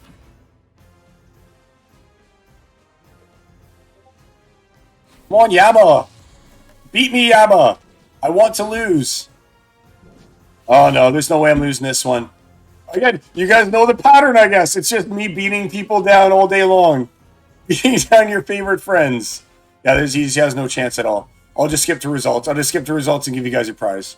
All right. I don't even know. Like, I should have some diversity here. There's no diversity. There's no diversity, guys. It's just, maybe it's just every cool person who I face, I just beat. All right, well, hey, that's easy prizes for you guys. Oh my god, I hope I have some losses in here. All right, so we got Ime, we got Bordell, we got Dethical. All right, well there we go, guys. We got Ime, Bordell, and Dethical in this one. Let's set it up. Good luck, everybody, for the next one. I don't know what that one is. Bordell in the lead right now. Oh, look at the chef. Dethical says, no way, I'm baking a cake. Dethical, congratulations. Send it to me. It's a scholar. No, Yabba's not a scholar. Is Yabba a scholar? Is Yabba a scholar? No, please say it ain't so. Dethical, send me your IGN, my man. I've got only one more. So this is going to be a Jin Renova that we're on to, right? Cards, Jin Renova. Yep. Cool. Send me your IGN. I'll send you out this Jin Renova. You have insufficient DEC for this purchase. Cancel? What? Why? That was weird. All right, cool. IGN Dethical. Congrats, Dethical. Yeah, he does make the craziest teams, man. And it's funny. So I went on a big winning streak against Yabba. And like every time I saw Yabba, I was like, free wins. But then he got like 3 in a row on me. And I was like, oh my gosh, maybe Yabba is actually like good. I mean, at his own game, you know? And then he's been on a losing streak against me again, I guess. But I always love playing against the Yabs. I love playing against anyone whose name I know, you know? And I know that we've got one more here against Clove 71. I think that this is the last one. Here we go. Yep, predict the outcome. So this is when I faced Clove, this is when I had the idea for the celebrity death match, okay? So anything prior to Clove was just me being like, hey, this is a cool match. Hey, look, I faced this guy. But now that I have this idea for the show, the celebrity death match, I'm gonna make sure that I get lots of like good variety, and then and it's not just not just Silence winning, right? But we'll do this last one here. Hopefully, this will have something else in it. Oh, I've got Azapun as well if we wanted to, but let's just do Clove. This will be our last one of the celebrity death matches, okay? So we got Clove 71. All right, is who we're facing here, okay? Exactly. Well, so we can do it. All right, like maybe. All right, let's just take a look. Look like Classic Strike, or the B would win, and Yabba's account's being played by Scholar. Oh man! All right, that sucks. So it gets the interesting sets. Everyone is saying Psy. Everyone is saying me. I mean, we do have a pattern that has been developed. Okay, I mean, I won't deny it. BBT, but you never know. Maybe it's a draw. Maybe it's this whole time I've just been like pulling you along so I can be like, it's a draw, no one's in it, right? When I think of something crazy like that, you know that that's something I do. And now you're all like, oh, it's Psy. Bordell, Arnie. Oh, Da Fizz. Hey, Da Fizz, welcome to the stream. All kinds of wild guesses here. CS Cable, going with the Clove. There we go. All right. Anyone else want to get it in? And Kira's going Clove too. I think that Clove's account's being played by Mondroid, if I'm not mistaken, right? Is Mondroid playing for Clove? Because they've got a good account. All right. So here we go, guys. Everyone's in. Let's do it. Against Clove 71. Uh-oh. Let's see how it works out. Rumble in the Bronx.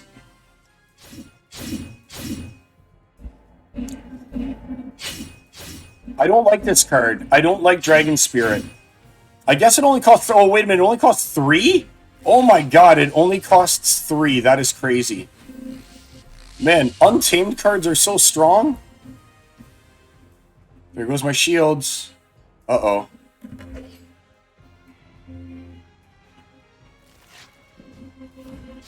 Uh-oh. Uh-oh, guys. Is this the one? Is this the one? It's Mondroid. Yeah, and she's got the flying stuff. You have to assume that Clove has everything, right? You just have to make the assumption that Clove has everything. I've been really enjoying the Venari Bonesmith lately, though. Uh-oh. Okay.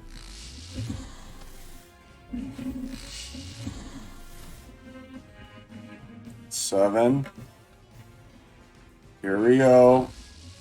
Who's it gonna be? Who's it gonna be? Oh, the earthquake, the earthquake! The earthquake! Goes up to 3. Earthquake, the 2, to 2. Oh! It was a draw! I was that guy! I was that guy! You know what, though, guys? Let's do this. Since you're such a good sport on that. And again, I'm going to have a better celebrity deathmatch next week, hopefully. I'll be able to, like, keep better track of people and make it more diverse. But for now, you know what I'll do? I'll just pop y'all in here. We'll just give away the random prize. So we'll do Birds, Bees, and Trees. We'll do Ime. We'll do Bordel Music. We've got Arnie. We've got The Fizz. We got CS Cable.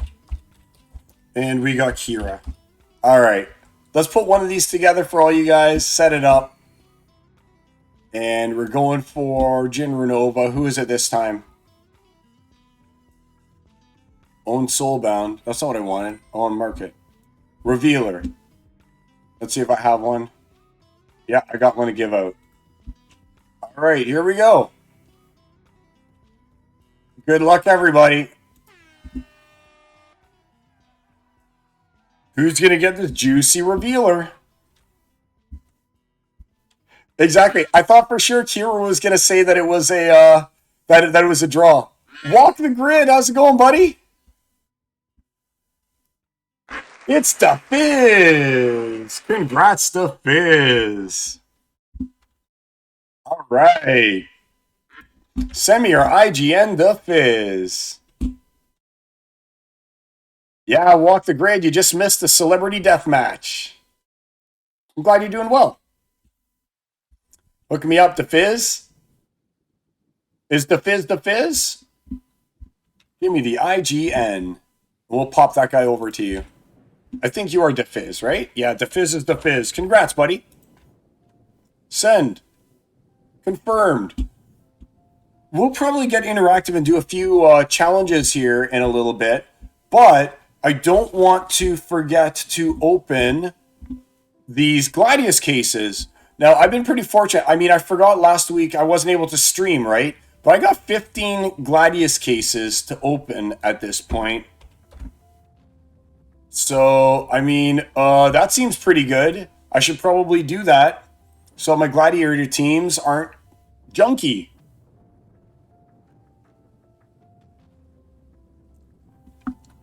And it's so awesome because when I will say, when I was a member of Cardinals, I was not getting like any merits. All right, like we were getting something like 400 merits or something like that at the end of every one of our brawls, and we were doing tier 4 brawls, right? But we were just doing so bad, we'd get like 5 wins and like 30 losses. And since our leader doesn't exist, he can't bring us down in any stars. So it just is what it is, you know. I'm debating how I should open it. You know what? Let's open 5 at a time. I think that's the right way to do it when you got 15, right? You open 5 at a time. See if we can get ourselves some good Kiras. Although I did just, last time we were on the air together, though, we did open that Quora. Remember that Quora? We got the final Quora that we needed to get her immunity, and I haven't used her a single time since. But she does still have immunity. Oh, there's a blue one. And I mean, immunity's good. Like, the more I was thinking about how good immunity is for a healer, it's just ridiculous. Just, if nothing else, for the fact that they can't afflict you. Right? 3 Ajax in 1? 2 Aurella Abaddons, and Asarius. All right, that was really bad. That was like the worst 5 packs I've ever seen from Gladius. Let's try again. Let's see if we get something better. Yeah, the Control was good. The Control was like the best part of that. All right, here we go. Oh, it's a Quora! I accidentally clicked it! I didn't want to click it, but I did, and it's a Quora! What a payout, guys! There we go. Quora number 21, I think that is for me, or 11. I don't know. It's one of the two. I think it's 11, actually. That's Quora 11. Gotta work my way up to 20, but yes, guys! Any Quora is a good Quora, right? I wish that there was a number above it that said 2. Catrella Gobson. Or 3 or 4, but I'll still take it. Ooh, there we go, guys. A legendary. 2 legendaries. All right. It's gonna be good. I can tell. All right. Let's get these guys out of the way. Here we go. And there's 2 legendaries in here. All right. Which one first? Left or right? Left or right? Yes, the witch is good. That option is like. Here we go. Who's it gonna be? Zulax Nightwind. He's like one of the only guys I didn't even own yet. This is my first Zulax Nightwind ever. I don't know how I feel about him. I mean, I've seen this guy before, and I've been like, oh, maybe he's okay. But for 9, he doesn't seem that impressive right now. Maybe he's got to level up a bit more. All right, let's see about this one here. It's a Sola Rangel. I love Sola. I think I might have enough to upgrade her. So that was pretty good. Let's just take a quick look here in cards. I want to see about the Gladius. And if that's what I got here. Let's go G. Other Gladius Gladiator. Own Soulbound. And we want to see Legendary. And let's see if that was enough for me to upgrade. It is enough for me to upgrade Sola Rangel. She gets Cleanse. What? No way. What other stuff does she get? She'll eventually get Strengthen. Awesome. Another Cleanser, you guys. Guys, another Cleanser. There's so few and far between. That was a good Sola Rangel. That was a good Sola Rangel. Super pumped. Clip of the week. Yeah, back in the day, eh? When armor attacks Nightwind will be OP in Equalizer with +1 melee buffs. Oh, yes. Yes. Thank you. Yes, it is a good Sola. One of the ones that I really wanted. There aren't that many Gladiator cards that I really want, though, to be honest with you. I mean, it's pretty much Quora, and then it's like I could go with the red guy, Fiona. I could really go for more Fiona. Ooh. Is it more Quora? Is today Quora payout day? What the? What the? All right, so there's 5 packs, all right? So there's 5 packs, which means you're guaranteed to get at least 5 of these rares and things, which means that we got dupes. Let's see. So there's 2 dupes. Hopefully this only says 1. If this is only a 1, then we know that we've got multiple. It's 3. Wow. 3, 4, 5. Darn it. So the odds are that this only is singleton. Is it going to be another Quora? Am I going to be so lucky that it's another Quora? Let's find out. Gorth. Can't win them all, guys. Can't win them all. You know what? I'm happy to even get a single Quora, though. Let's face it. And Gorth is Gorth. You know? Let's do a quick thing here. 8. Since there's so many good cards, let's just open 5 packs right now. 5 of these packs. May as well keep opening some packs for a quick second, right? Ah. All right. Here's some good stuff. All right, let's see if we can get lucky with a couple Chaos Legion packs. I mean, oh, it's a legendary. I mean, these packs are only 69 cents, and like I said, or 68 cents, and have an EV of 90 cents. Theoretically, by opening 5 packs, that's technically $1.10 that I should end up ahead, right? Because the value of these 5 packs that I opened up, 5 times 7 is what, $3.50 or something like that? So this legendary, if it's a $3 legendary, everything else was free, right? That's kind of the way that you can sort of look at it. Is that we only need to make up, and that's why that's why the EV is so high, because you only have to make up these 5 packs. I only have to make up. Oh, I accidentally opened one. Darn it! It was a Mandarin, one of my favorite cards, especially since it goes so well with Wave Brood, right? I mean, how many times do you set up Wave Brood and then right in front of the Wave Brood an Angelic Mandarin? You got the Wave Brood in the very back. You got an Angelic Mandarin right in front of it, right? Let's do some rares. General Sloan, can't complain about a Sloanie. Demon Shark, 2 Demon Sharks, very playable card. All right, first Mythic, Temporal Master, second Mythic, Magi of Chaos, and here we go, guys. The Legendary. Will it be a good one or will it be a bad one? Again, my value for these packs was $3.50. Give me something good. It's an Astral Entity! That's definitely my $3.50 back, right? I mean, man. So let's just take a look right now. Oh, dude. Like, there's nothing wrong with Chaos Legion right now, and the EV's that high. Let's just go quickly here to Chaos Legion here. All right, let's go to Chaos Legion. Reset all this stuff. We only want Chaos Legion. We want Legendaries, and we want Death. Right? What's his value right now? 710. So basically, I doubled up. Those 5 packs were all paid for. In fact, this is 10 packs. This Astral Entity. So I can get another 5 packs and keep rolling because of this Astral Entity being worth like the $7 that it is, right? Because it was $3.50 for 5 pretty much, right? Then I can get another 5 for the 7. Like, I'm ahead 5 packs plus all those other cards. Let's go ahead here. I got 83. Let's open 3 more. Nothing wrong with a little Chaos Legion. Should we buy on SPLEX? I don't know. If you were going to buy, like, can you buy on Peak Monsters and get rewarded with PKM? If you can, that's obviously the best place to buy. Anywhere where you can get a nice a bonus reward is where I would buy from. If you get something for ordering through SPLEX, and I do it, but overall, I mean, you get a good deal through Hive Engine. You just literally go to Hive, you just type in Chaos, and I mean, on Hive, there's 68 cents, and it's normally cheapest on Hive because you have to jump through the most hoops, right, in order to buy it. So yeah, that's where I'd do it. So we got no duplicates in this. It's showing us 15 individual cards. We got no dupes. Let's see if we can pull off another legendary.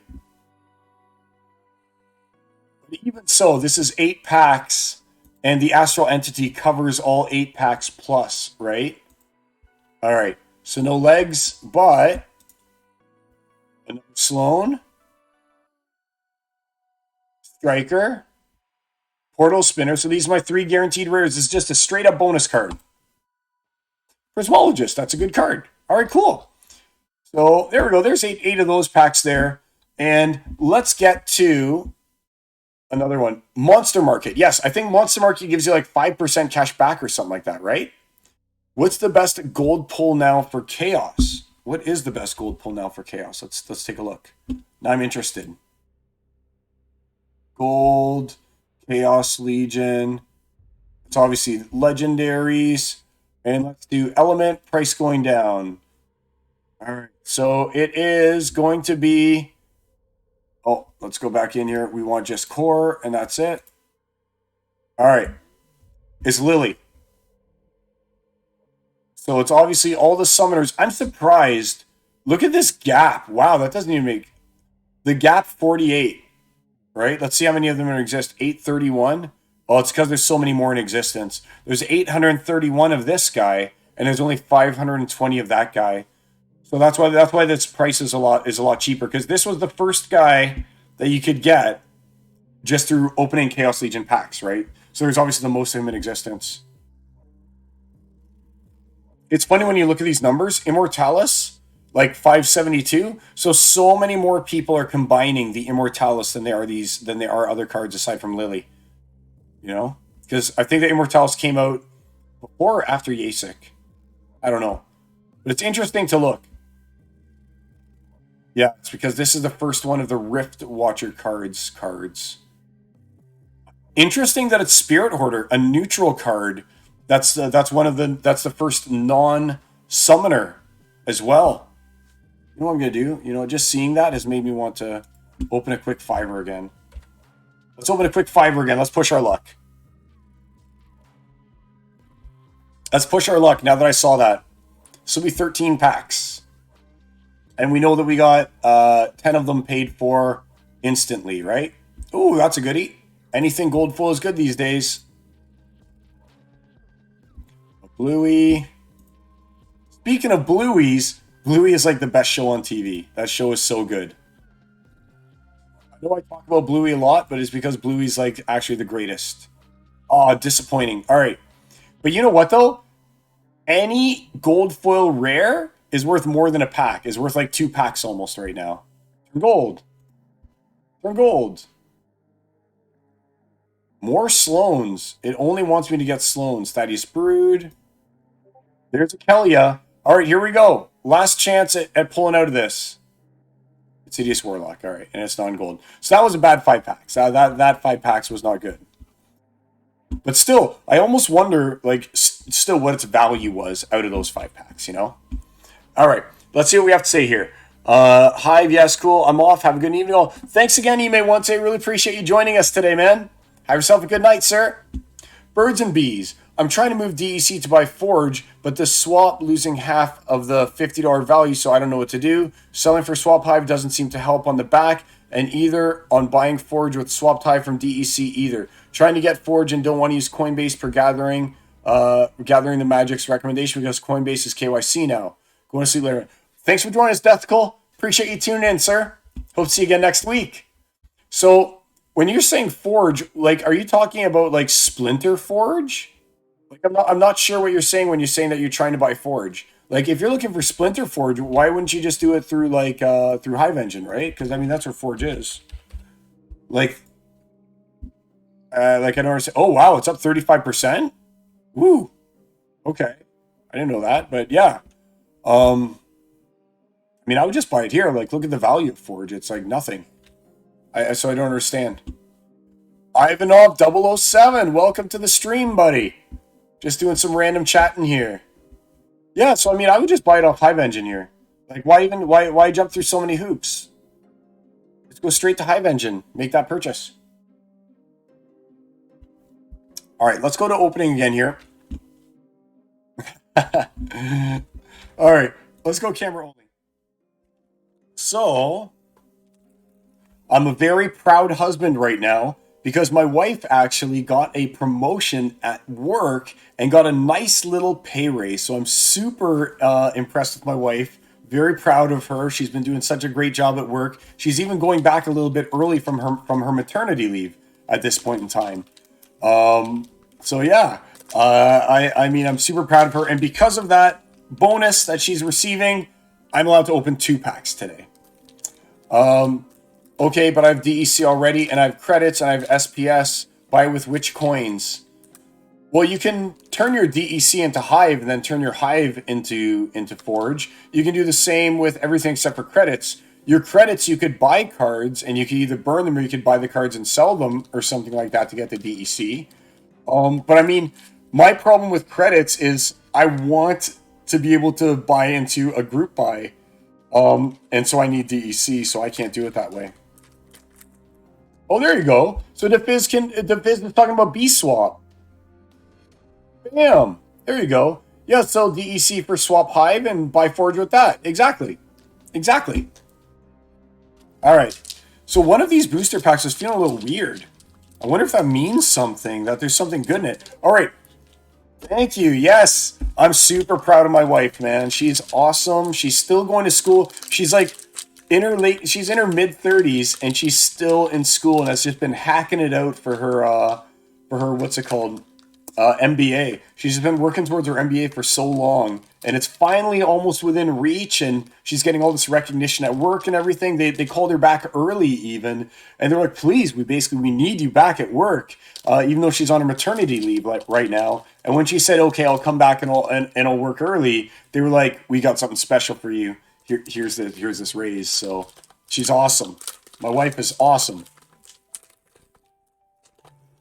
Okay, cool. But that's what I was saying. I think it's still lose money that way, but I'll check deeper. A Hive Engine, honestly, Hive Engine is, there's not much slippage on Hive Engine. You can pretty much just convert, or if you want to, you can just go ahead and you can put in a sell order on it. If you don't want to lose anything, you could always just go, just real quick. Let's just go back here for birds, bees, and trees. I mean, if you didn't want to lose anything and you just wanted to wait it out, right? You could always just go over here and you could put in a buy order for it at whatever price you want. And as far as your DEC goes, you can always take your DEC, and if you don't want to lose too much money on it, you could always just put in a sell order at 0.0026103 or something like that. And someone would hopefully scoop it up. I mean, it's being bought pretty consistently. I mean, look how many buys there are every minute, right? So hopefully someone will just scoop that up from you. But I mean, that's probably the best way, is just like put in a sell order, make it the cheapest sell, and have someone buy it off you. That way you don't lose anything over here. And you're actually a market maker in that manner, right? You're making the market instead of just buying and selling into it. All right. So let's go back over here and let us do a quick opening of some Magic cards. And we're going to see, is it only Splinterlands you bust on, or do you also bust on Magic the Gathering? Spoiler alert, I busted on Magic the Gathering every single time except for once. There's only one time in all the streams when I've opened Magic cards that I've ever not busted on the pack, all right? I like to buy only collector's boosters, okay? And these guys are $31 each Canadian. All right, so it gives you a much higher chance of getting some of the special promo cards that are worth something, which kind of makes me think, would it be cool if Splinterlands did something like that? Like they had normal packs and they had packs that had like a way higher chance at legendaries and gold foils, kind of like these collector's boosters, but they cost like 5 times as much. Just something to think about, because I only buy collector's booster packs, right? And I'm sure the guys who chase gold foil would probably only buy Splinterlands collector's booster packs. So let's take a look. Let's see. Is it another bust and a waste of $62 Canadian? Or are we going to get something good? Eldraine is one of your favorite? Yeah. So this is the Wilds of Eldraine. It's the newest one of the sets. And the big thing to look for in these is they've got, on top of that, they've also got those awesome anime cosmic foils. And I did open an anime cosmic foil grave pack Bordel Music live here on stream the other day. So it was about 3 weeks ago. I opened a grave packed foil on here. It was awesome. So let's get rid of some of these cards. No one cares about commons and uncommons. I mean, we all know that, sure, they're cool and everything like that, but okay, here we go. So this is when things normally get good. All right. First card, Ground Seal. Disappointing. So this was my special insert reprint enchantment thing, was Ground Seal. Blech. All right. Hatching Plans, another uncommon, no good. Here, a rare, Hideous Crown of Winter. It's just a rare. All rares are worthless, okay? Just like in Splinterlands, pretty much all rares are worthless. It's foil rare. Oh, let me see. Tap target creature. This ability costs 1 less to tap during your turn. Sacrifice it. Draw a card for each tapped creature. Ooh, it could actually be good. I'm going to set that aside. All right. A Blightwing Bandit. Forecast to cost 2/2. Probably a bad one. Here we go. A Horned Luck Whale, just another rare, so it's obviously a bad one. Intruder Alarm, it's a bad one. That's a reprinted a billion times. And, ooh, Virtue of Strength foil, and it's the special version of the foil, Mythic. This could be a good one. We'll look this one up. All right, so let's start with looking these two up. And we'll see if pack 1 was a bust or not. All right, so again, we got 2 good ones, I think, in the pack. Let's go to eBay and let's see, was it a bust or not? eBay.ca. All right, so we'll do foil Hildia's Crown of Winter. Foil. Okay, so we'll do MTG foil HYLDA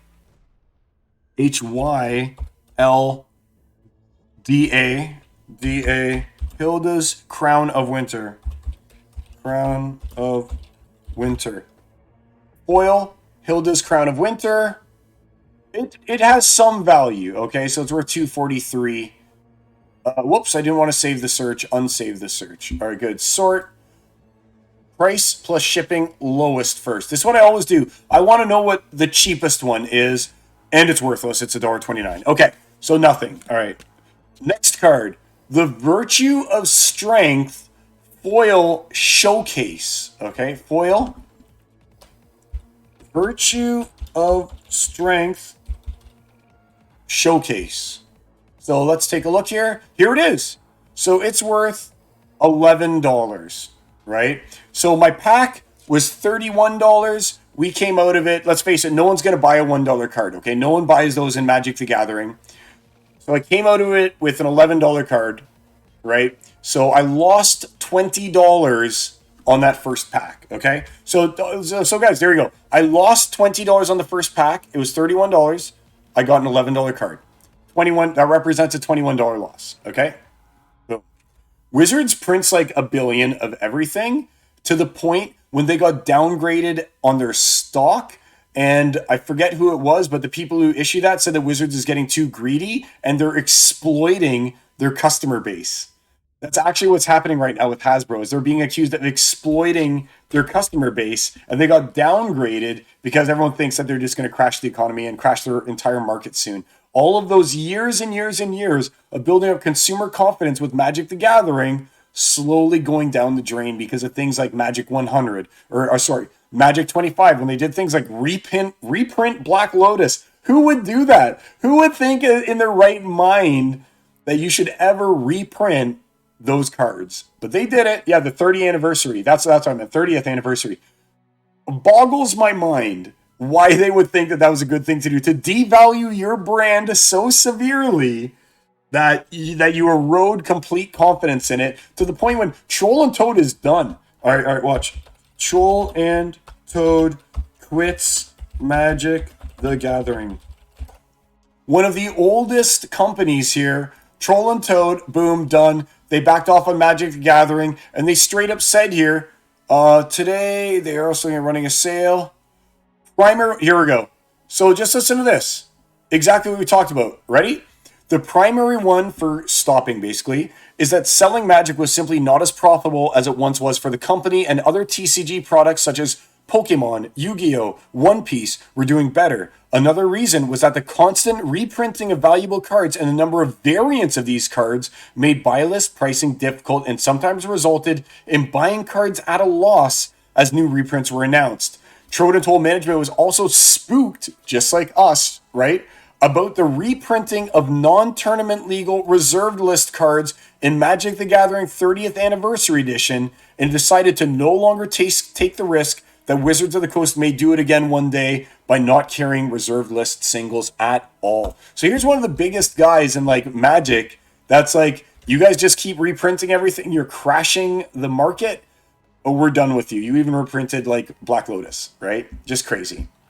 It isn't even a legal card. So it's crazy. It's not even legal. And they're reprinting it. Like, why? Why are you doing it? Just to cash in on that money, man. To cash in on it. They were selling those packs for $100 each. A box of the 30th anniversary Magic the Gathering card packs was $400 and came with 4 booster packs. That's it.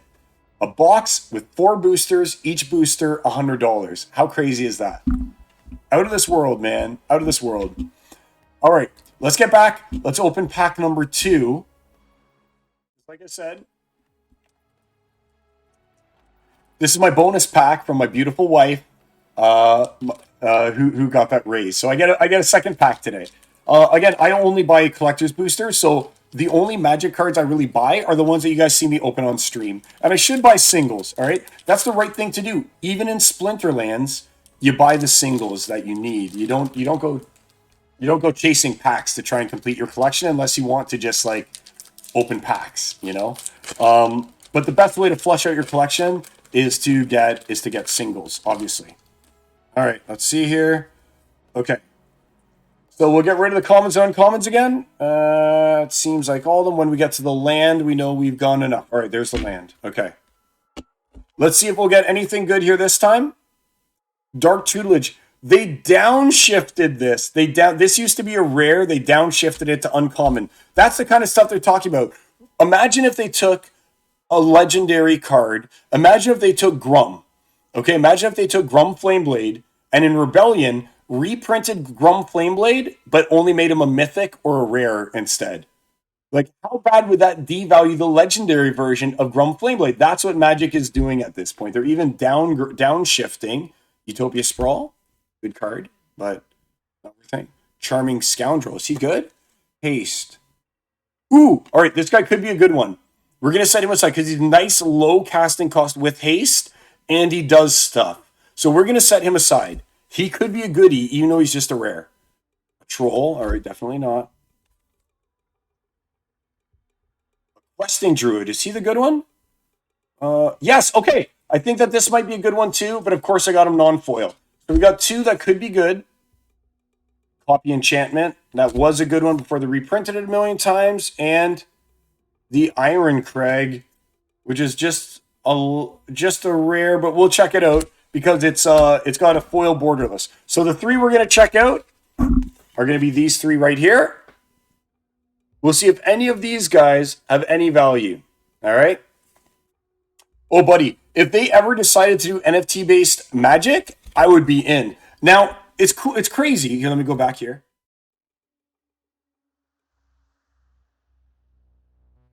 It's crazy because Magic already had, it wasn't quite NFTs, okay? They weren't NFTs, but if you look back at their old client, not Magic Arena, but Magic Online, Magic Online had an online marketplace, you know? So they weren't NFTs necessarily, but they were digital cards that you could buy and sell online through the client, you know? And then they dropped that completely, probably because they were like, oh, we can make more money selling these cards through Arena. And don't get me wrong, Arena has a really polished gameplay, but it's just like every other game, right? And that's what drew me away from those kind of games and into Splinterlands, because Arena, you pump money into it, you get your wild cards or whatever that you're buying, you play the games, oh, you even come in first on the leaderboard, oh my god! But in the end, what does that do for you? Nothing. The money is still gone, you had your fun and everything like that, and there's a price to pay for fun. But at the end of the day, those cards, if you stop playing Magic Arena, then your account is just done and it's over with, right? So that's why I switched to Splinterlands, actually, because I was doing things like I was playing a lot of gacha games on my phone. You know, you play like Langrisser or something like that, or you play AFK Arena and you'd be like, oh, I want to get the special guy, you know, or whatever, and that's like $50. And again, nothing to show for it. I stopped playing those games and boom, that money's just evaporated. Versus Splinterlands, which sure, assets are declining right now, but I can still get something, which is better than nothing, and you like the game, you know? It was really good for 2005. I agree. You know what? I'm just hungry, guys. Let's open another 5 packs here. Before we go and look up the value of those 3 cards, let's open another 5 of these packs. I don't know why I hunger so bad for them right now. All right, let's see if we got anything good on these final 5s. Because we really haven't gotten a lot of gold foil. Oh, as soon as I said that, look, a gold foil of an Ari Knifer. Pop some of these guys out. There's a mythic. Come on, give me one legendary. One legendary. Okay. Rares. Mandarin, okay. Striker, totally playable. Double River Nymph, playable card. Marcella Slip Swan, I played all day long. 2 mythics. One of them be gold foil. Forgotten One, great card. Be a gold foil. Jin Inferni. All right, cool. Good cards, but I mean, I don't think that this made back the five packs, right? All right, now let's go over here and let's go to eBay. So again, I need to get the $31 value, right? Let's start off here. MTG foil, and we'll go with the IREN. The IRENCRAG. Foil the Iron Crag. This is the exact one, extended art. You can see it right there. $1.03. Worthless. Okay, let's try Questing Druid. MTG Questing Druid. DR Questing Druid. MTG Questing Druid. This guy right here. And he is worth in non-foil $3.24 with a bid. So he's actually worth, oh, look. Oh, that's showcase foil. All right. And there we go. So this guy's worth $3. We can confidently call him worth $3. All right. Because look, $3. Maybe, you know what? He's probably worth more than 3 because I only want to see buy it nows. Shipping lowest first. Okay, 241. Nope, that's not the right version. 324. So it's 324, but look, it could be worth 8. So you know what we're gonna do? We'll call it 5 because these are all. This is a buy it now though. We got to call it $3. We'll call it $3. Okay. So we have $3 so far, and then the last one is this charming scoundrel. So MTG foil charming scoundrel. MTG foil charming scoundrel. Ooh, oh, $1.50. All right. So basically, like he's worth nothing. He's worth nothing. There's no point even looking at him. All right. He's worth $1.50. Worthless with free shipping. So he's worth $0. So in all reality, that $31 pack, maybe $3 out of it. So I lost $28 on that pack.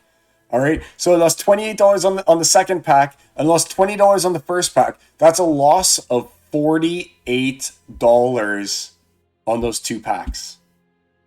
$48 loss on 2 packs of Magic. You guys who are out there saying Splinterlands cards are worthless. I bought my pack of Splinterlands. I opened it. I got nothing. This game's terrible. Buddy, that is the nature of TCGs. Okay? Now, at least with Splinterlands, like I always say, I could take this garbage, I could list it through Peak Monsters really quick, say select all, list buying price, lowest price, boom, done. And I can maybe get rid of them, but these cards, absolutely worthless. I may as well take them, crumple them up into a ball, and throw them into the fire. That's what these cards are worth. Aside from this one card. This was the only card that really had any redeeming value whatsoever, and I can't even find it now. I lost it. That one card that was worth $11. That was the only redeeming grace to all of that. But yeah, so $0, pretty much lost $48. The only card that I got that was worth anything, $11 card. Guys, we have nothing to complain about with Splinterlands when, I mean, you have the potential to open something at least kind of good, you know? Close, what is going on here? Close, close, close. All right, so I hope you guys like that little segment. Let's go and let's take a look at what else I have here lined up for us. I know that I had some other stuff. Kelba versus Quora. I don't want to watch any more battles. We've watched enough battles, except for one. This is the match of the week for me, guys, okay? So, After Sound's buddy is named Darkest Night. This is a match I had against Darkest Night, and this is also our match of the week right here. It is the craziest match that I've seen in a very long time. Here's match of the week, guys. Hope that you enjoy it. Against Darkest Night, one of After... Hey, what the heck? That's not the right one. That's not right. Hold on. That's not the right one.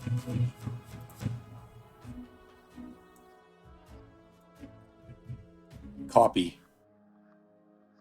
Copy link address. Let's try again. CHRV. Should be against Darkest Night. What is going on here? Did I not copy the right one? Oh, please tell me it ain't so. All right, you know what, though? I sent it to After Sound. So let me just go and get it from After Sound. Here we go. All right, yeah, here's where I told him that I beat down his buddy. All right, let's copy it from there and make it work. Lucky I sent that to After Sound because I apparently pasted it wrong into my own thing. Come on, be against Darkest Night. Yeah, sorry, here we go. This was one of the most fun matches that I've had in so long. All right? I want you to look at this match. This is what... All right, let me turn down the volume for a second. These are the kind of matches that make me love Splinterlands. And this is today's match of the week, or this is match of the week. You're going to love this match. And I'll tell you this, Darkest Night did not love this match. Are you ready? Here we go.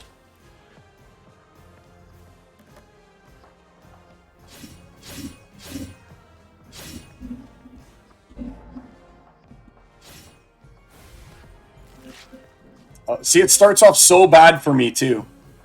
Look at how bad this starts off. All right. So he was probably watching and he was like, I got this in the bag. And look, he's got this. Watch this.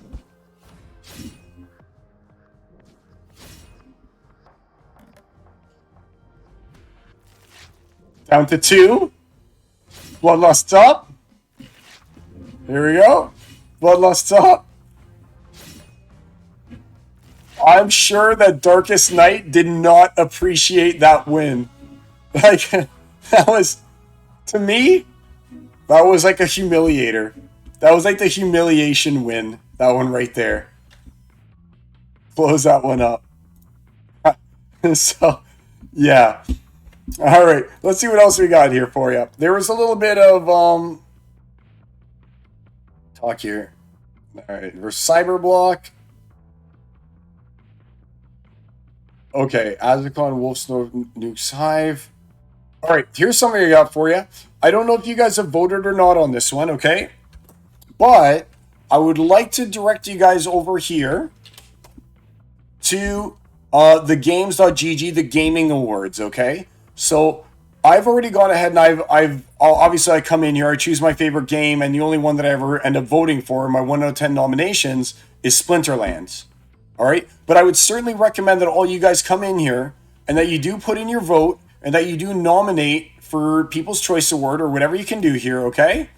That you nominate Splinterlands however you can. If nothing else, it gets the name Splinterlands out there. So if you guys haven't come in here and done the nominations yet for Splinterlands, I certainly encourage you to do so. Here's the link. If you guys want to give that a follow, I'm sure that the entire team would appreciate it. And I mean, like I said, we all want the game to be successful. This is the kind of thing that would make that draws eyes to the game. You know, even getting nominated is a big thing, right? Because then people come in here and they say, look at these nominees. Splinterlands is one of them. People are like, what's Splinterlands? And they go and they'll type in, they'll try and figure it out. And hopefully the first thing that comes up on YouTube isn't worst NFT game ever. Because you know what? There's some sensational titles that are out there for that.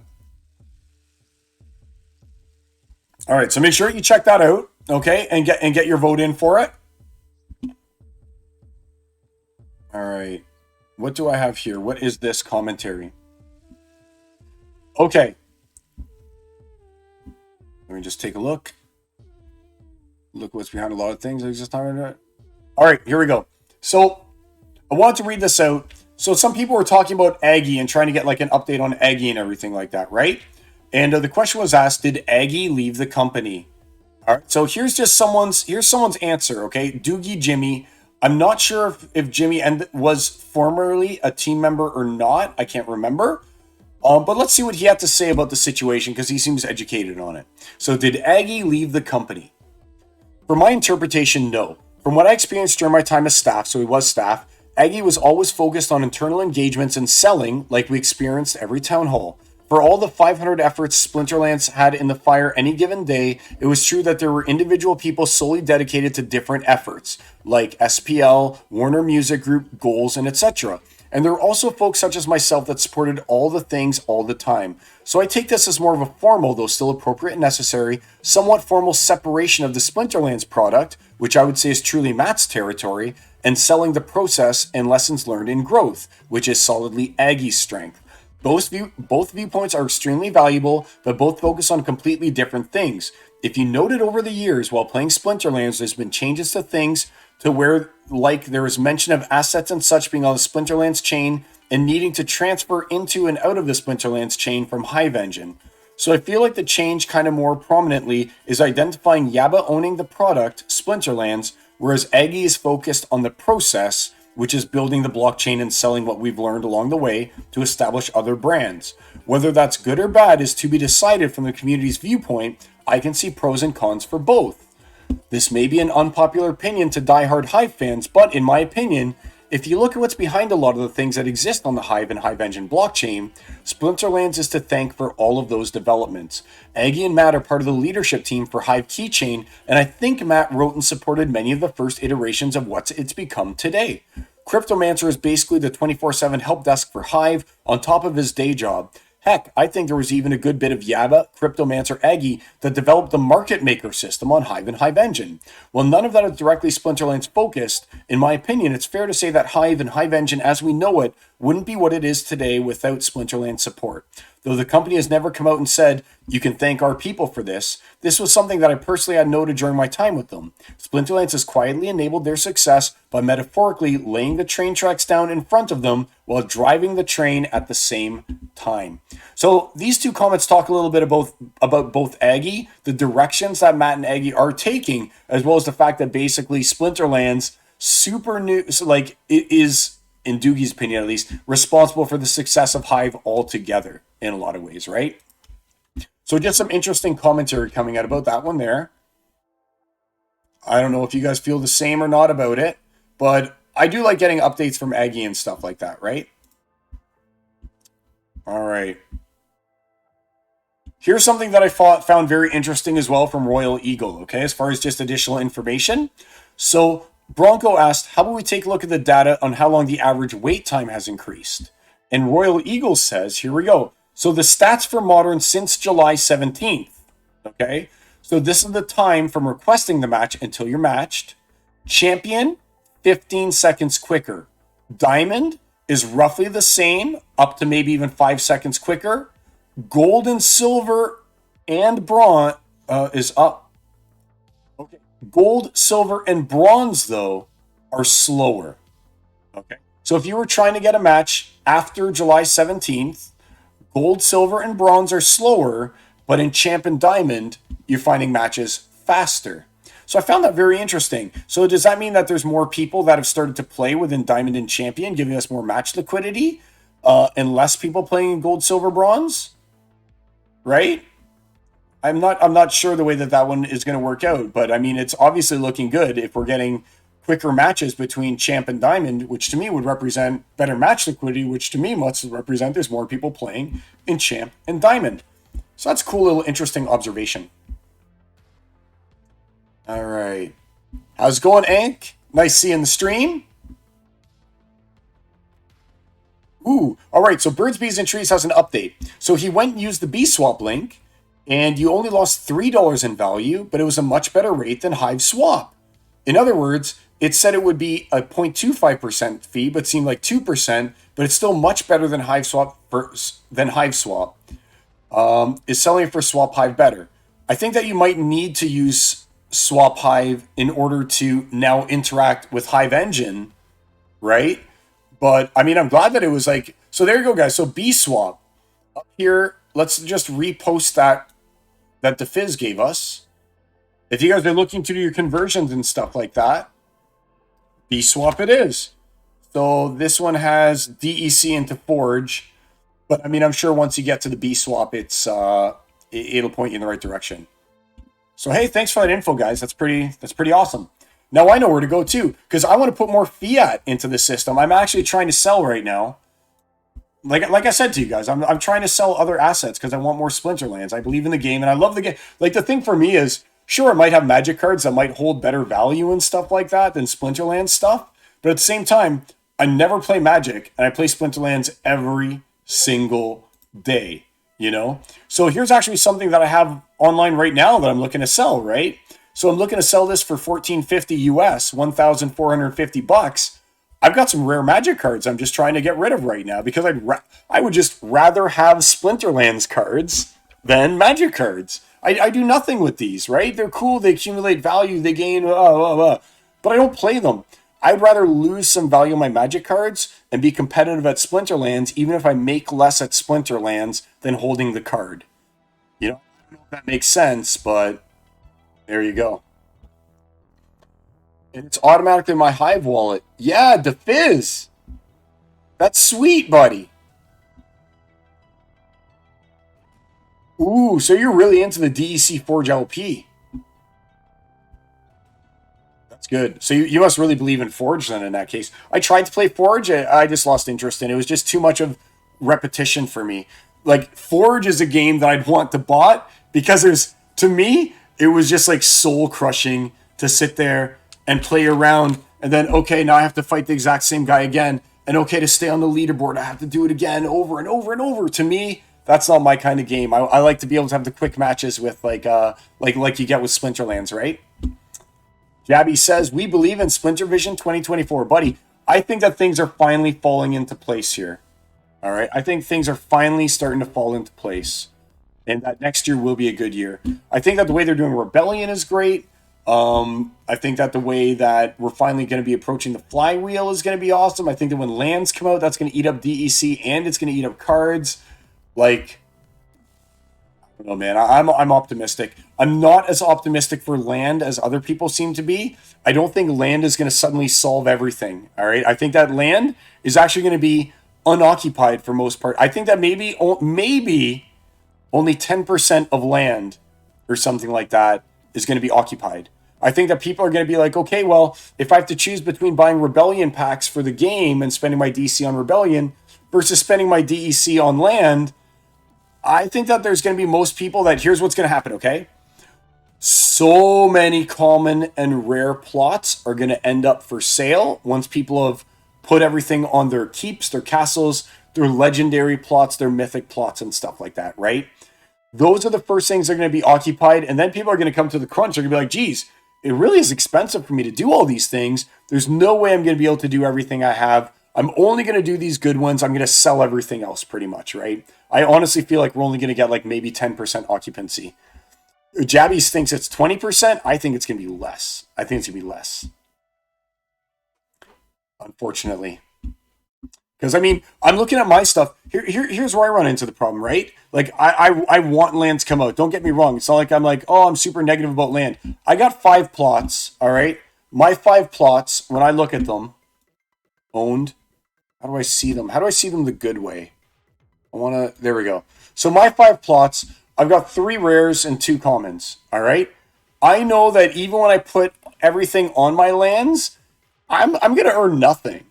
Like, when I look at my 5 plots in the grand scheme of things against the people who are like, I've got a region and I've got gold foil legendaries to put on my foil legendary lands and my PP is like 1 trillion, I would be surprised if I make anything at all. And people are going to see that and they're going to be like, why would I even get any lands when my share on my lands is going to be so minuscule, you know?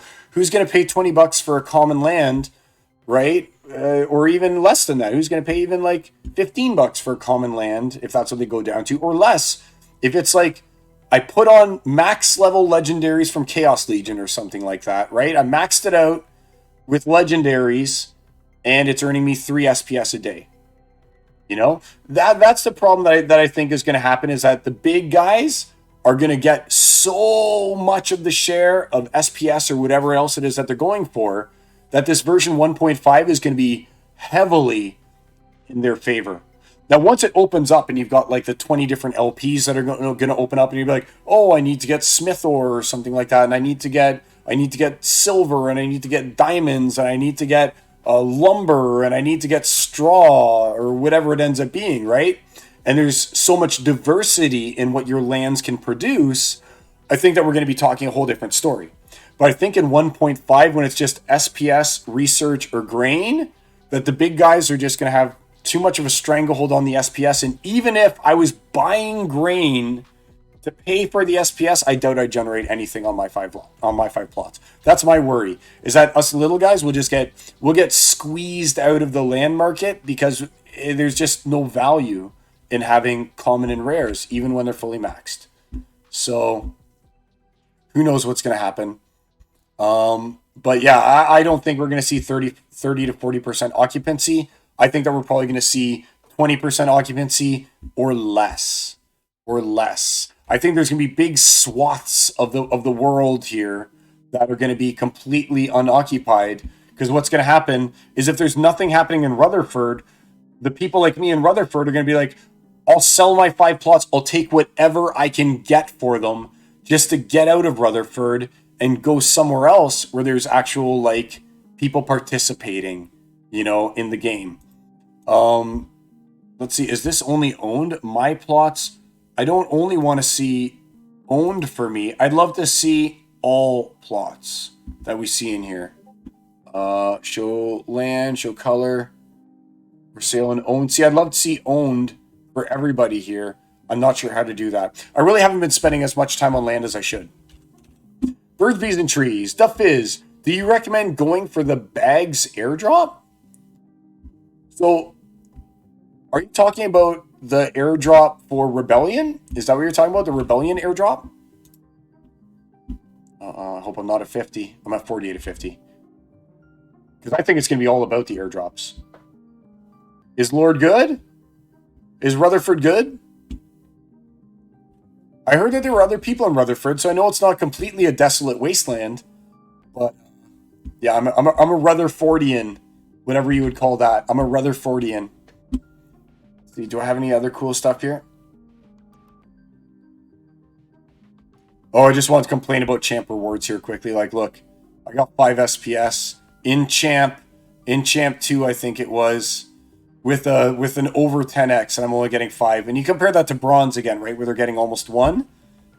And my $5,000, my $7,000 collection or $6,500 collection is getting, only 5x more than them, pretty much. Yeah. There we go. Let's take a look here. Oh, why I hate Untamed. Right? You see my wins are against, I guess I got to win against a Jotun, right? My wins against people who don't have Untamed, and my losses are mostly against people who do have Untamed. Can't wait till it's gone. Look at these 2 kitty losses in a row there. Right? All right. So I think we got that done. Let's go ahead here. Let's do a few. Did I get everything? What's this one that we were talking about? Okay, that's talking about Splinter Royale. I think we're good. All right, so there is one cool thing about lands that I do still have to do, and I'd love to do that with you guys here. Let me take a look here. The Fizz, I was going to put more money if I would. Splinter Forge, that bird was massive. What bird was that? Are you talking in the right channel right now, Birds, Bees, and Trees? Is it you who's the massive bird? But I will say this, owned. I have, my listing, my plot's 5. Don't I have one more that I can claim? I do. So claim deeds. So I have a plot token right here. An unidentified plot token. Now, this was given to me by Matt as a thank you for being part of Splinterlands TV. So I have this plot token right here, and I'm going to redeem it right now. And we're going to see if I get something good. So I'm in Yumbra. Whatever Yumbra is. Okay, next available region, tracked, plot, Yumba. It is what it is, guys. My options are, do I open this plot right now and see how I go and see how it goes? Or do I go over here? Let's see what a plot, an unidentified plot is worth. $62. Ooh, so it's a real challenge here, man. It's a real challenge. I could sell right now. I could sell it on its own for $62, or I could open it, and run my chances of it being worth $20 or less. Right? That's the thing. Let's go look at Yumbra. Let's go look at Yumbra and see what its deal is. Where is Yumbra? Because this is a big thing, right? Like I might want to just take my money. Yumbra. And turn that into Chaos Legion packs. What is this one? Greater Lowlands. What is Yumbra 136? Yumbra. Right here. So not much has been claimed on Yumbra, but way more has been claimed on Yumbra. Or is this for sale? It's for sale. 433. Activity. Sales. All. Erase that. All purchases, sales. How do I do it? I know that there's a way. Well, either way. Yumbra. What do I do, guys? Do I open it or do I sell it? Top left, click all. All. And reset. For sale. There we go. All for sale in Yumbra. For sale. Look at all these ones for sale in Yumbra. So no one wants anything in Yumbra. Huh. That's not good. Region search. I really want to just see my plots for sale. All. There we go. Yumbra. Here we go. All. Owned. Wow. All right. Owned in Yumbra. For sale. All. Okay, so here we go. So these ones are the ones that are for sale, and we got lots that are owned in Yumbra. So I'm looking around this area. How do we know if it's a castle or a keep that's been found yet? How do we know? Land breakdown zeros. Show rarity color. That's what I want. All right, so what's this? That's an epic. And what's this? This is a mythic. And these are the unclaimed ones right here. So we got epic in this block. This is where things are coming out. So all there is one epic in this area right now. In a hills and an unsurveyed deed right here. So this is it. So in this Yumbra area, it doesn't look like there's a keep or anything open. Man, it's such a tough choice. What do I do? What do I do? Oh, man. Such a tough choice. It could be a castle. Top left, click all. Did Holzer sell his land? Yeah, Holzer sold everything, unfortunately. He is out. I'm going to do it, guys. I think I'll just open it. I mean, it was a gift from Matt, right? So I mean, it's not like I paid for it per se. You know? I'm just going to risk it. Who cares? I mean, like I said, if it sucks, then I'll probably sell this one because I mean I've got nothing in Yumbra that I care about, right? So let's do it. Let's go. Let's redeem this token. I'm gonna do it. I'm gonna see what happens. Like, right? Just redeem it. What do you say? First person that say redeem or don't redeem. Bordel Music wants me to do it, so we're redeeming. Bordel Music says do it. Let's do it. Woo! Come on, something good. This was just $60. Deeds registered 1. Here we go. So owned. Now I have 6. Let's go to Yumbra. Tract 7. There it is. And now I have to figure out what it is, right? View plot. Unsurveyed. Here we go, guys. Wait. List, send, survey, lock. Here it comes. Yumbra of the Shimmering Oasis. Yeah, Bordel. If it's a common, it's on you. If it's a castle, though, it's on you too. Here we go, guys. The moment of truth. An unsurveyed land plot. The 60 bones. See how it works out. 1 plot. Confirm it. Here we go. I want to move my mouse away because I know that when I touch it, it's going to tell me what it is. This could be it. Hills. What is it? Why is it not showing me? Type natural, common. So worst of the worst. That's what that means, right? I didn't even get a chance to click on it. Let me try and go back. List. That's what I want. List. Hills. List. Show me. Oh, man. All right. Let's go back to Yumbra. And I want to see it like this. Hills. Yeah, there we go. Natural, common. So it's probably worth like $10 or something like that.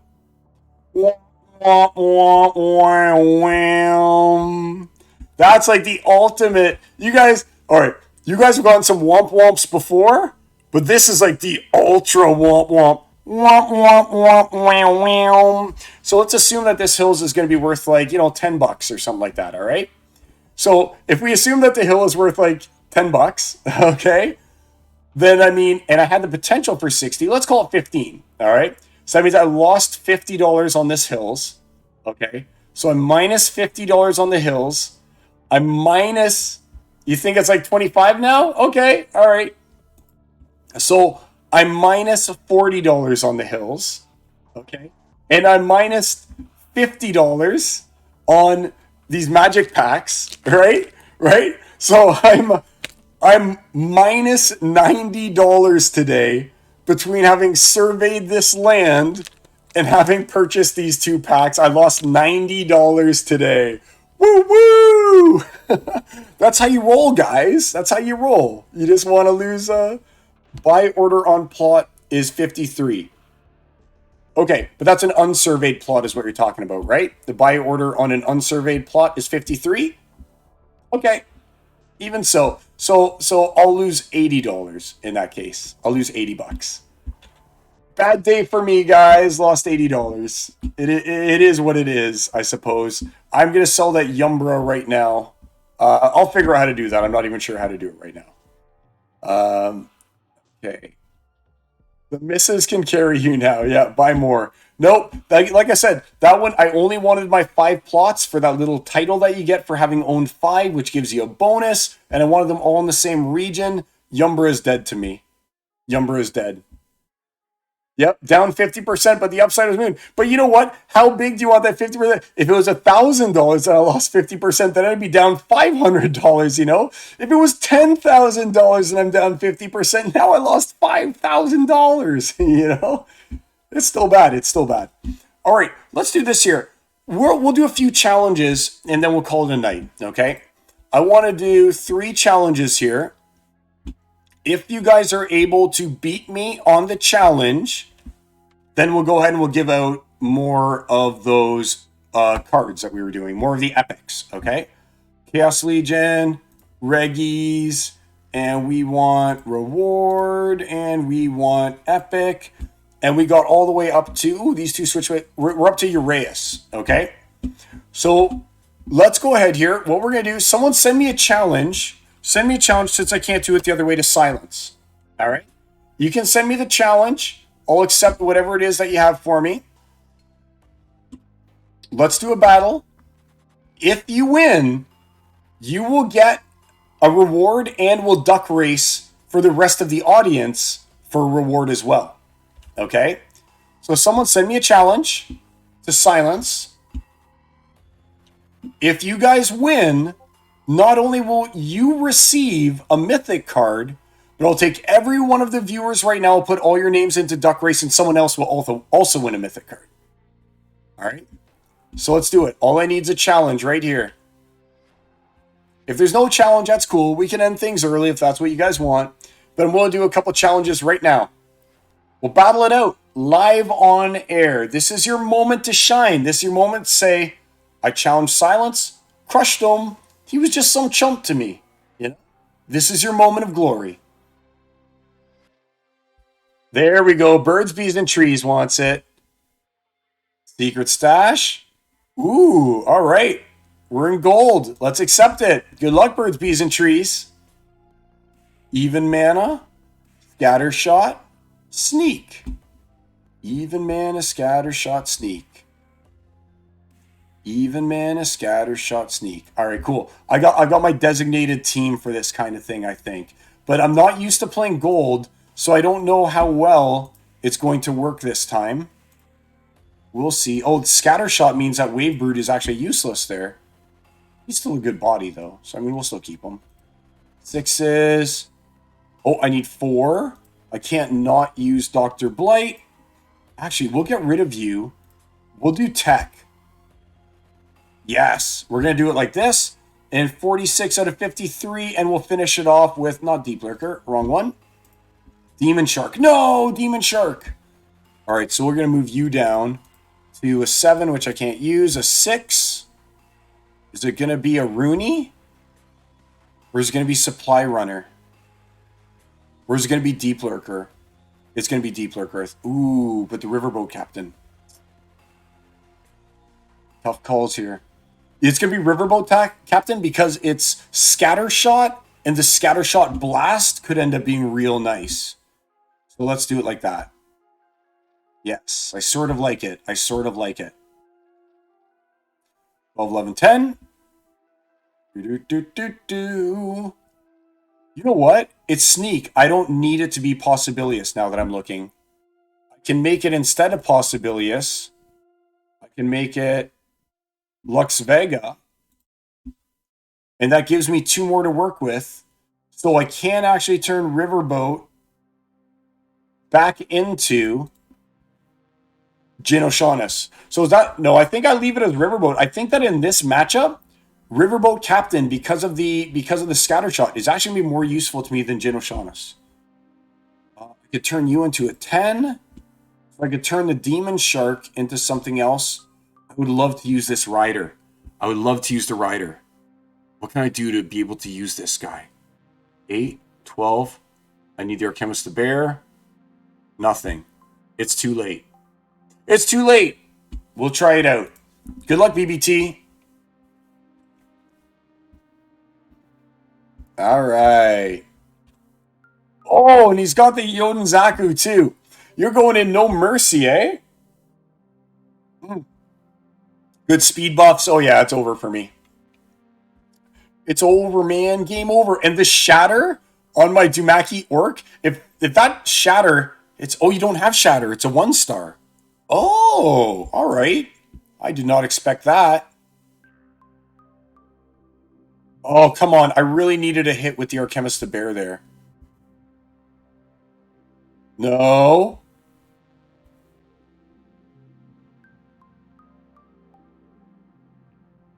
I still don't. It's not a guarantee who's going to win this one yet. I don't think that.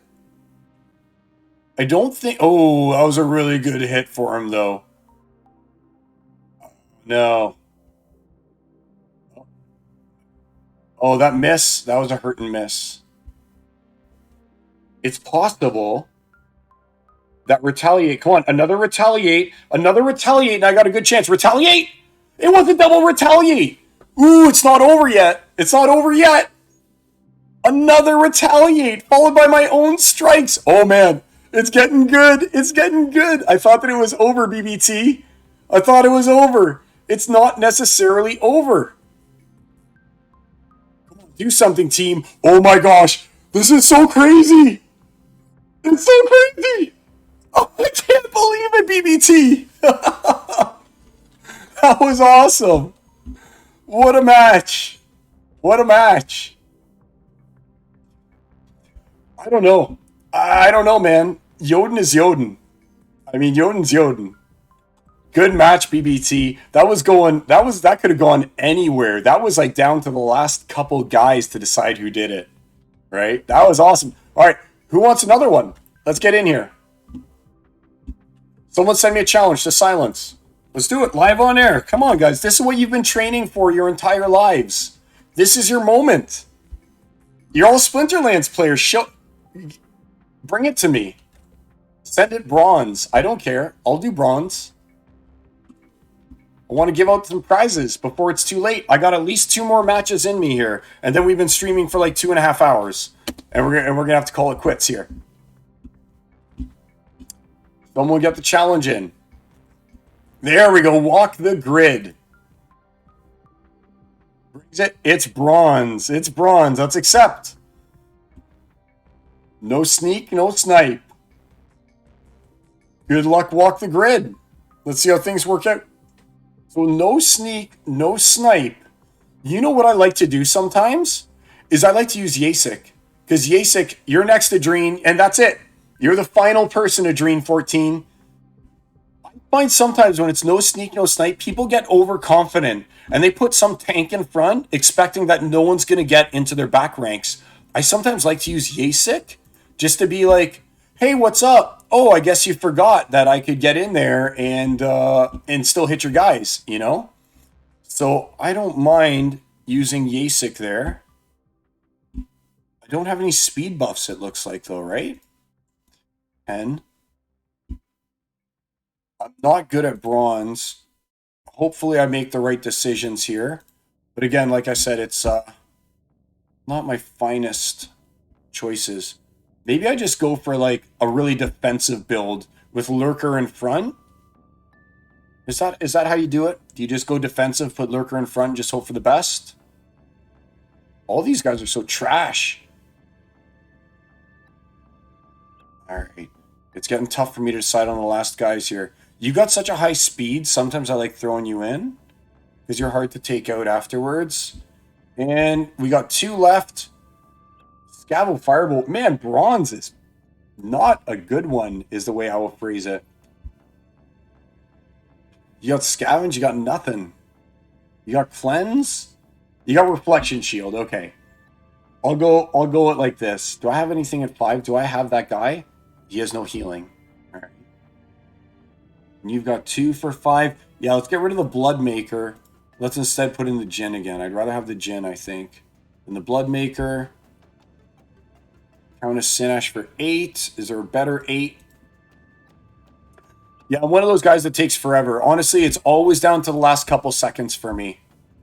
It's always down to the last couple seconds. And is there anyone at all who has swiftness before my last 10 seconds? Swiftness. Swiftness. Oh, only the clock? It's too late. It's too late. All right, good luck. Ooh, walk the grid with the reflect on my 2 magic guys that I ended up putting in. Uh-oh. You got Alvar. You got Muriat. Ooh, it's going to be a toughie. I have no sneak, though, for you. But these guys are going to die. Do you have Amplify? Good, you have no Amplify, at least. That's something. Because Amplify would crush my whole team.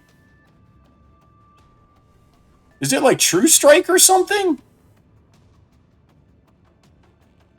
You didn't miss a single time! I was sitting here thinking, is this a True Strike matchup or what? 1-0, dead! Ah! Reflected. Oh, no. It's over. Good matchup. Walk the grid shows me how it's done. Good games, Walk the Grid. So I got a prize for you, Walk the Grid. Nice matchup, sir. Let's close it up. And what did I say the prize was for you? We got to Uraeus, right? Nice matchup, Walk the Grid.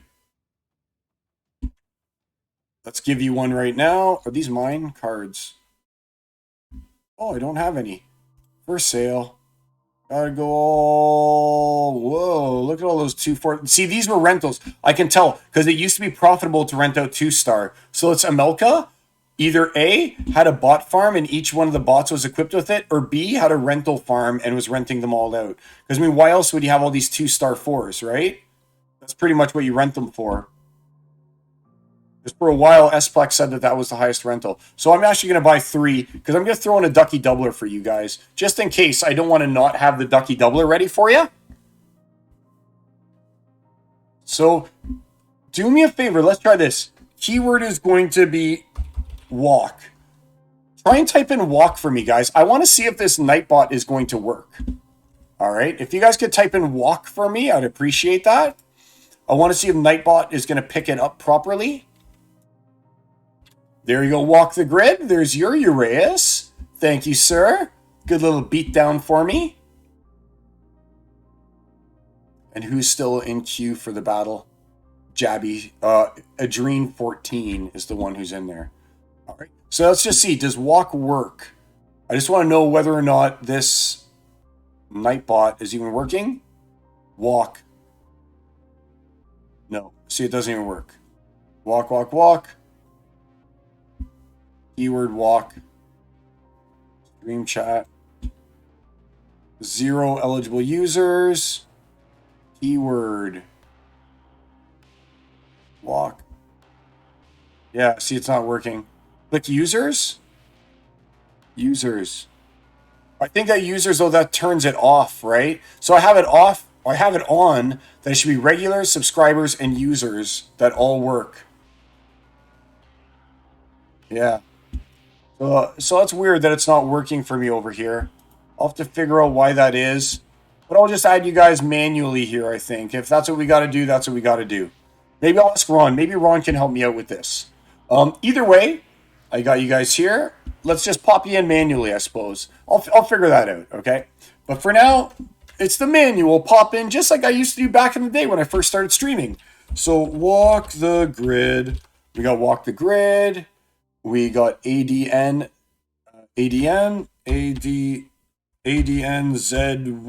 Adinzi, I think it was. We've got Jabby and Bordel. Jabby, Bordel Music. Daddy Bordel Music. Who else we got here? Daddy Bordel. The Fizz. Ank 12. So we got The Fizz. We got Ank 12. And we already got Jabby. We got ADNZY. We got it all. Okay. 1, 2, 3, 4, 5. We got 6 people. That's it. Who said walk here? Let's see.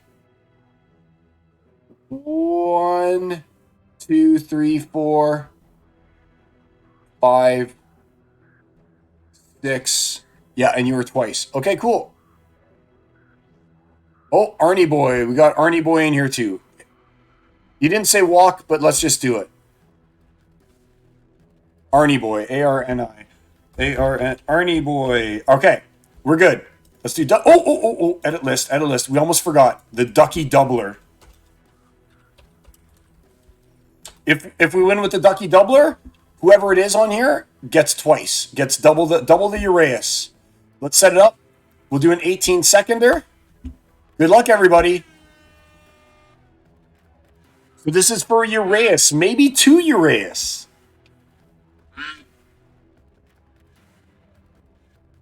No, birds, bees, and trees. Sorry, buddy.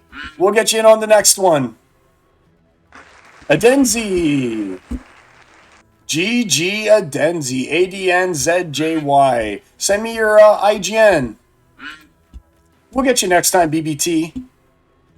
But Adenzi. Send it to me.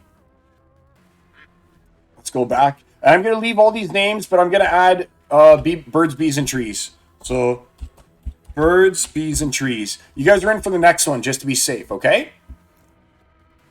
All right. So, Arnie Boy, what's your use? Who is it? Who is it that won again? Arenzi. It was Arenzi. ADNZJY. ADNZJY. Give me your username, ADNZJY. Unless you are ADNZJY. Let's just try. ADNZJY. Adrene14. We're Adrene14, send me another one, okay? ADNZJY. That's probably you. I'm assuming ADNZJY is you. Reset. Legion rewards in Mythic. ADN.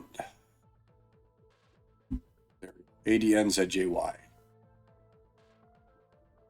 ADNZJY. Send. ADN. Like, that's it, right? Oh, Adrene14. Oh, okay, that makes it easy. It's Adrene14. There we go. Congrats, Adrene14. It's yours. Send. Oh, it doesn't want to send to you? Whoa, all right. Confirm? Okay. There we go.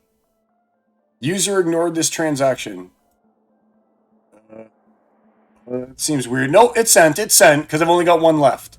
All right, cool. So Adrene14, this will be the last match of the day, guys. If Adrene14 gets the win, you can all hail him for there will be another duck race. If Adrene14 chokes, though, and gets the L, then that's it for tonight, and you'll have to wait till next week for another one. So let's do it. Adrene14 in a gold battle. Good luck. So Adrene14, you just got something, and here we are, doing it one more time. Let's reload. Sometimes it stalls on the match, but it will still say it's there. Okay. That's weird. I'll try it again. View. Accept. There we go. I'm going to decline this one, Jabs. What happened? What happened to my battle? Reload. What's going on? Okay, there we go. All right. Little League, no magic in rage. All right, cool. Little League, no magic in rage. Little League, no magic in rage. So, it's a tough call for me here, because what do I want? I think I know what to do here. Little League, no magic in rage. So I'm going to use you. And who do I have that's like the fastest? I kind of almost sort of want to put the Pellicor Bandit in front, but I think that I'll lose if I do that. And it should still be the Crow Cephalopod. I'll have Pellicore Bandit as part of the team, but it's going to be the Cephalopod, I think. 21 to 36, but it's all Little League guys. And we'll do Angelic. Yeah, it's got Triage, so we'll do it. Okay. So this team looks a little... Cruel Cephalopod, are you really the one I want? There's no magic, so Cruel Cephalopod seems really good here, right? Tidebiter, if they're enraged, still has True Strike, right? Do you still have True Strike? You don't have True Strike. Uh-oh. Pellicore Bandit's going to be good, because if he becomes enraged, he's going to be really hard to hit, since there's no magic. And then I've got my little Air Force here. One of my favorite things to do with these little leagues is to use water and to do this exact lineup with the last three. So you've got your Kulu Swim Hunter, because if they're going to go ahead, one of the most popular things to do is to basically pack Uraeus, Pellicore Bandit, and start doing sneak attacks. Or if you've got like life or something like that, then you'll go ahead and you'll use like Stitch Leech and Uraeus. Sneak attacks are huge. So what I like to do is I like to almost sacrifice my Kulu Swim Hunter, which buys time for Murdompier to get bigger. And then by the time that Kulu's dead from all the sneak attacks, Murdompier's got a nice life total built up so that I get lots of good triage to heal the Murdompier, who's now the new target for sneak, right? So let's see how this one works out. And good luck. Adrene 14, maybe you have the same kind of idea. And yep. Okay, so you went with heal, and you went with less ranged attack. Okay, but see, you've got the two exactly what I was talking about, and it's for 5. So if he does not hit, no, I'll have shields. Yeah, it's going to be a toughie. I don't like having Murdompier at the very, very back like this, just for the sheer fact that he ends up getting so, like, tight. Did I miss? No, I hit, and that was your armor. He ends up getting such a nice armor class that I really want to put that, such nice hit points. I really want to have him sitting in front of someone else, you know? Go. Tough call here. We're about even still right now, I'd say. I want Murdompier to get a hit in. So here we go. So here's where things I think are going to get real good with the Pellicore Bandit. How's the Pellicore Bandit going to make out from a speed perspective? I need to get a hit in. But see, watch how many hit points I should be healing. So he's at 7, healing 10. So now I'm healing 3 per turn, which is obviously pretty good. 6. Okay, there we go. See, look at how much he's healing now. That's Oh, the poison! Oh my gosh! It's over for me. It's over. It's over. You hit my guy, and the poison made it so it didn't matter. It's over. Oh man, I thought that you'd have a little bit more of a problem getting through that guy. I guess not. I thought that was going to be a good match for me. I thought that I had it actually. I thought that I had that one. Oh, good match, my man. You took me out. Yeah, because the poison didn't allow my guy to get the last hit point that I needed in order to be enraged when he would have had 7, 8, 9. He would have had 10, 7? He would have had 10 speed, which would have made him like, after that first hit, you weren't going to hit him again, right? So that 10 speed, the poison took him out. Good one, man. Good one. Good match. All right, so let's go. And that's actually kind of convenient because that got us to the last one of these reward cards. It got us to the lava launcher. Let's send one out right now to you. Cards. I have to buy one. All right, so I'll buy 3 to make sure that I'm ready for the Ducky Doubler. Insufficient. Why is it always saying that? Cancel. Let's try again. There we go. All right. So, Adrene 14 just milking me of these rewards. This one is for you. I still got everyone else in it from last time. I'm going to give you guys a second to look over the list, okay? If your name isn't in the list, then let me know, all right? So here's what I got. I added birds, bees, and trees at the very end, okay? Dave Ira. Okay, we'll get Dave Ira in here. All right, so we got Dave Ira.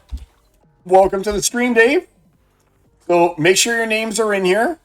All right, so I got Walk the Grid. I got Edenzi. Report Dave. Yeah, he's here. So you know that when Dave shows up right at the very end of the stream, right? It's to collect that to collect a sweet, sweet lava launcher. Nice seeing you here again, Dave. It's been a while, buddy. I'm glad that you get to hang out for a bit, even if it's just at the tail end. All right, my friends. Looks like you're all in here, right? I don't see anyone complaining that they're not in. So we're just going to go with it. Oh, DeFizz. DeFizz. You're already in DeFizz. You're good. All right, here we go, guys. Good luck, everybody. We'll leave it at 18 seconds. We'll set it up. Hopefully we get the duck. Oh, look at all the vanilla. And the Ducky Doubler is one of them. Good luck, everybody. Here we go.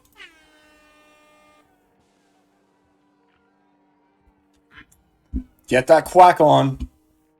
Get the quacks.